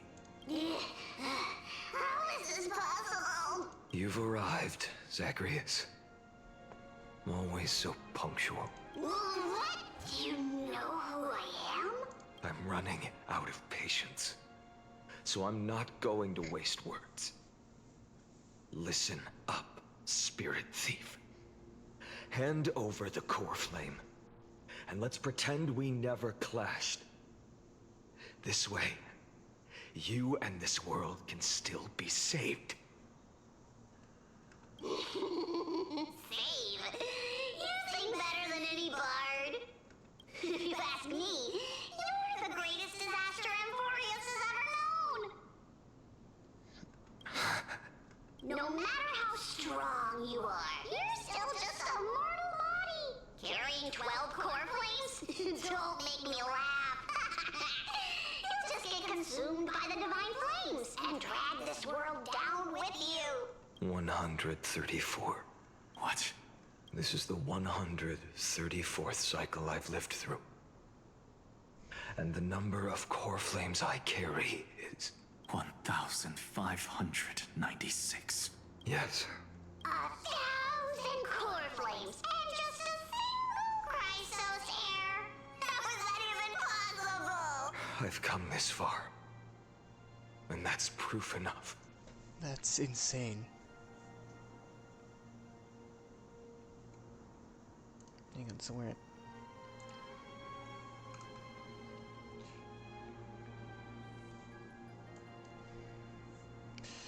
Hang on.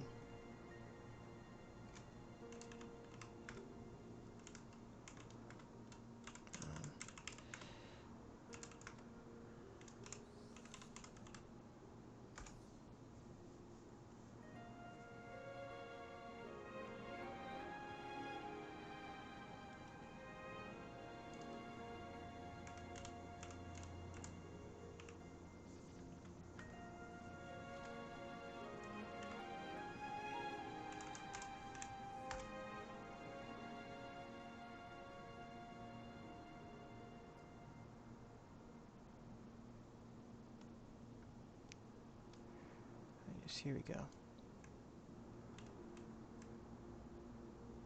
Okay, so yep, here's the number.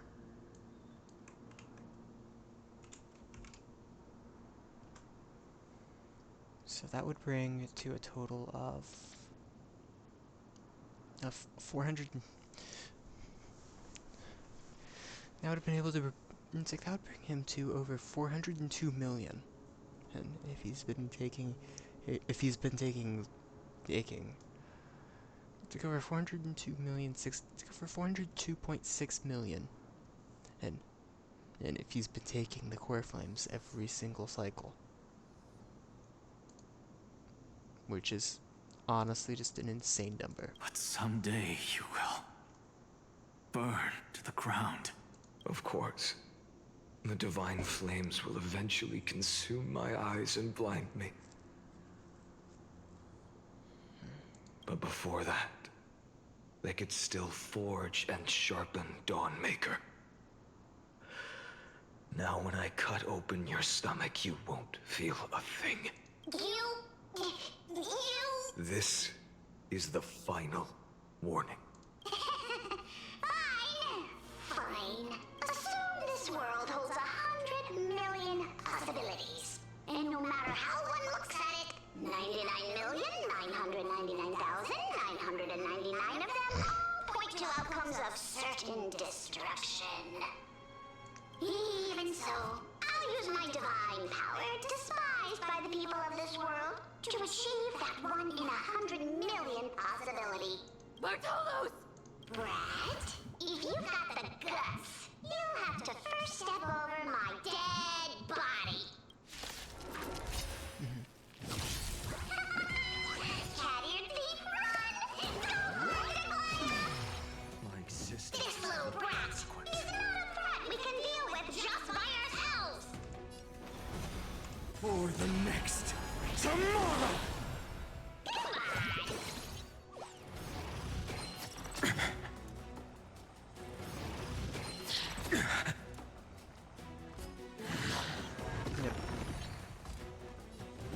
I do really dislike those creatures doing that.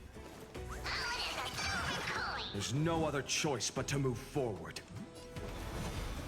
No, I don't have the ultimate, but I can do this at least, yes.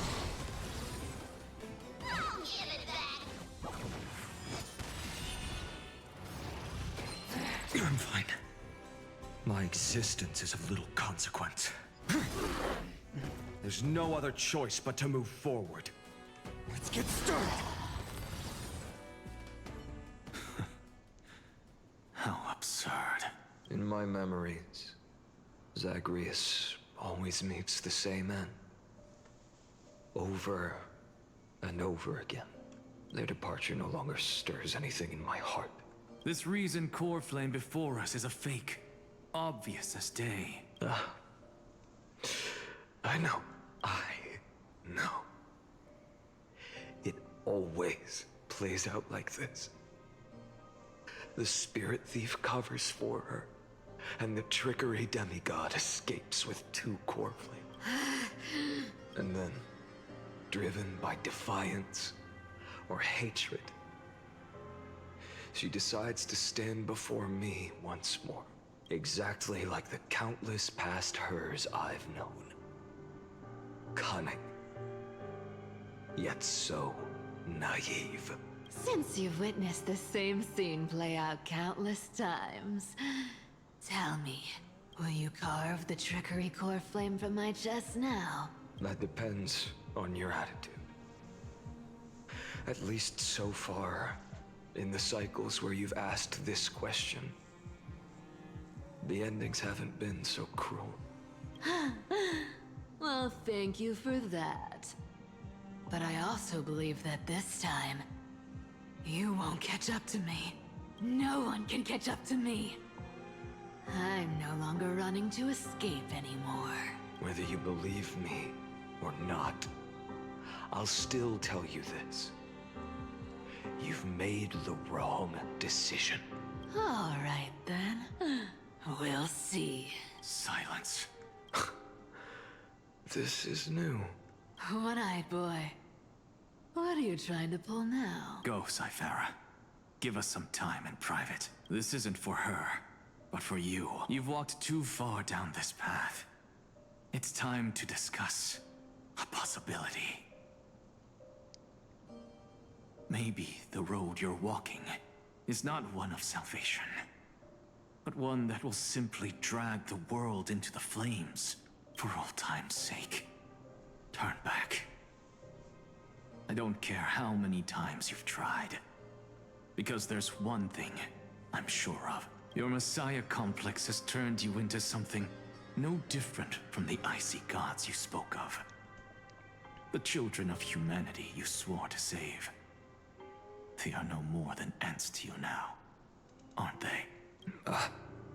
Of course. I've been wondering, what kind of demon could burn my homeland to the ground in an instant without batting an eye?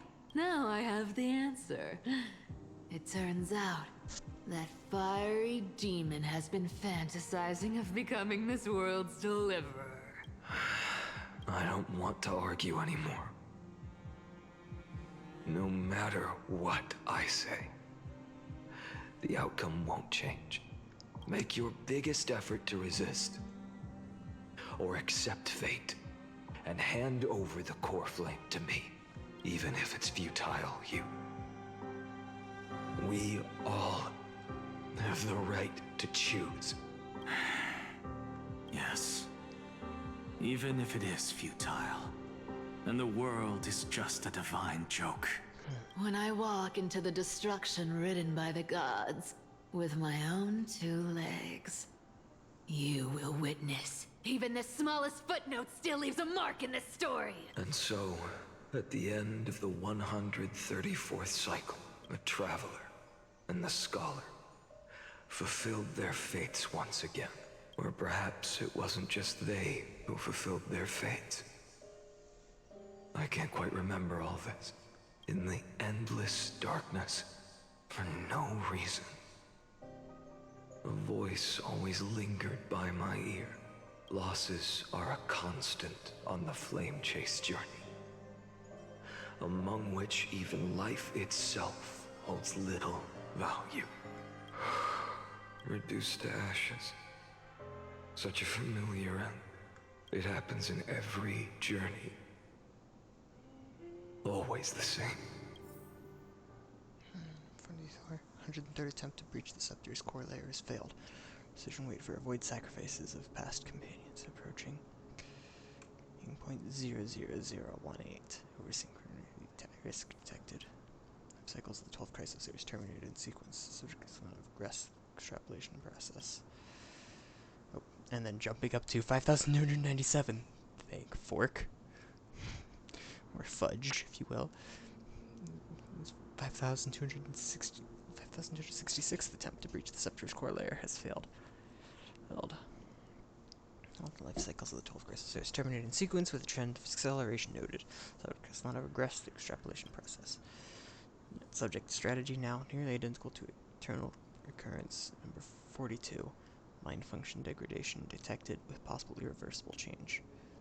Detective received. No more prompts about the risk of mind function damage. There you go. 1, 2, 3.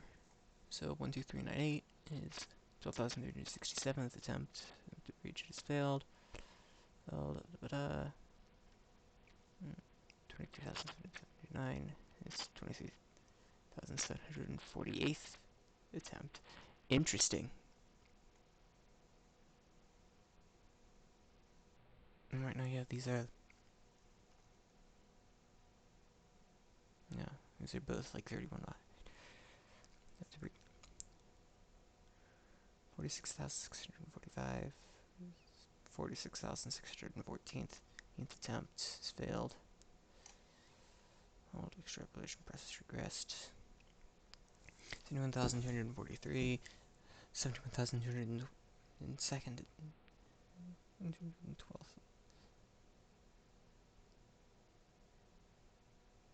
12th.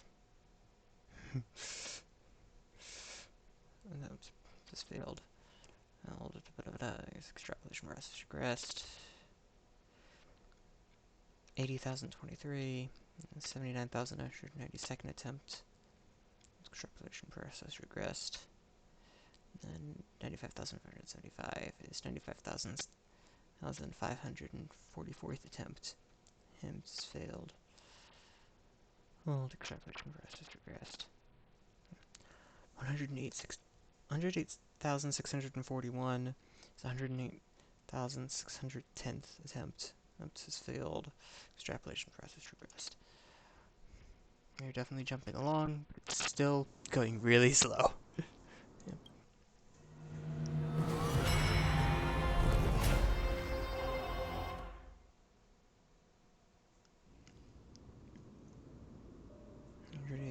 108,642nd eternal recurrence. Yep. You don't look so good, Deliverer. Even after going through 108,642 cycles, Mighty, your name for me has never changed. Why do you sound so pleased? It's a derogatory name. Yeah. I know all too well. You only meant it sincerely in the first cycle. After that one and only time we walked side by side. Every time since. It always ends up like this. Dawnmaker will stab you through your 10th thoracic vertebra. That's your weak spot. And the only way to kill you. Interesting. Tell me, when the mighty Moses of the past faced you, did they ever retreat? Never. Then they died honorably, worthy of the name of strife. But there's still tenderness in your eyes. How pathetic. I have to remember how this feels. Remember that I was once human. Or else the destruction will completely consume me. If you win, tell the mighty most of the next life. This person is a worthy opponent. So always remember to give it your all and never slack off. I'll keep that in mind. As always. Even though the dynasty is left with just one, the Kremnos festival will continue as usual. I, the king of the Kremnoan Legion, will host the final feast in the center of this arena, and the prize will be the flames of strife. One day, you shall die with a wound in your back. That's what I saw when I overcame the trial. The gods' dying ramblings. Enough. You've probably heard this thousands of times. So you must understand, facing the demigod of strife means there's no way you'll take this core flame in peace. I understand. Step forward and face me in a final battle. I, the last son of Gorgo, the demigod of strife, salute you. Interesting. I can press backwards, left, right. It doesn't matter. I still move. 10,000 lives of mine to fuel the blazing sun of deliverance. Wow.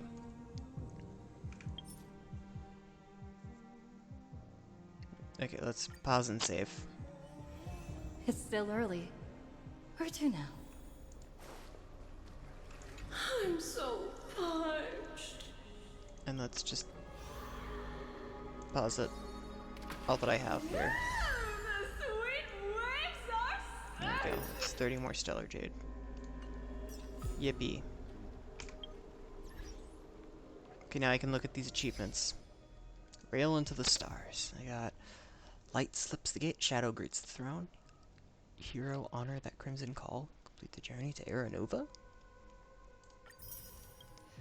Through the petals in the land of repose, Hero returned to that piece of home. Counter the deceased at Elysiae. Gets 10 more Stellar Jade.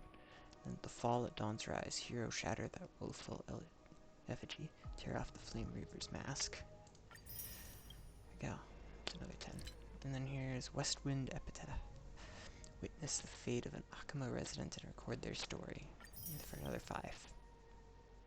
Yay. Oh yeah, and I can send... I can do that again. And just to keep gathering up resources. Because at some point I'll need stuff. Oh, nice. I can convert into some more poles.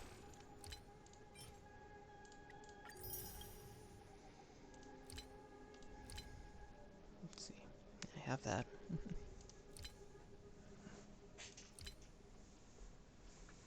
Can't do that. Let's say they'll reset 18 days from now. Oh, just like all of these. Okay, yeah. I mean, 75 pulls, that's kind of been my average for getting a 5. It's like, honestly, since Cypher's banner, it's like both times I got Cypher, it was like 74, and it was the 74th and 76th pulls. Phynon was the 75th pull. And somehow I didn't lose the 50-50 any time. Somehow I didn't, like, lose the 50-50 there anytime. Which is kind of crazy.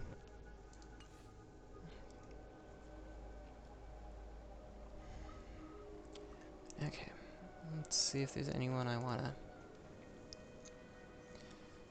send people off to. Because I need to do things like eat dinner.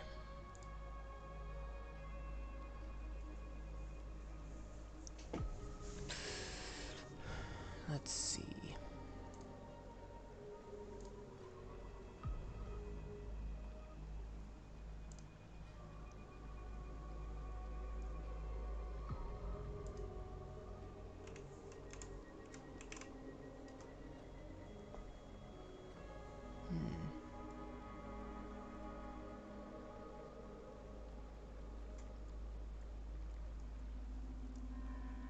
Anyone I'd love to send to?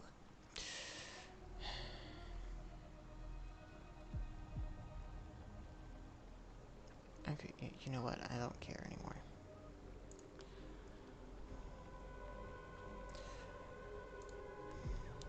I hope anyone who's tuned into the stream has had a wonderful time.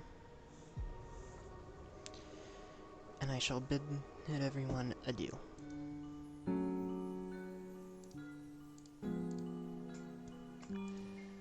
Bye-bye.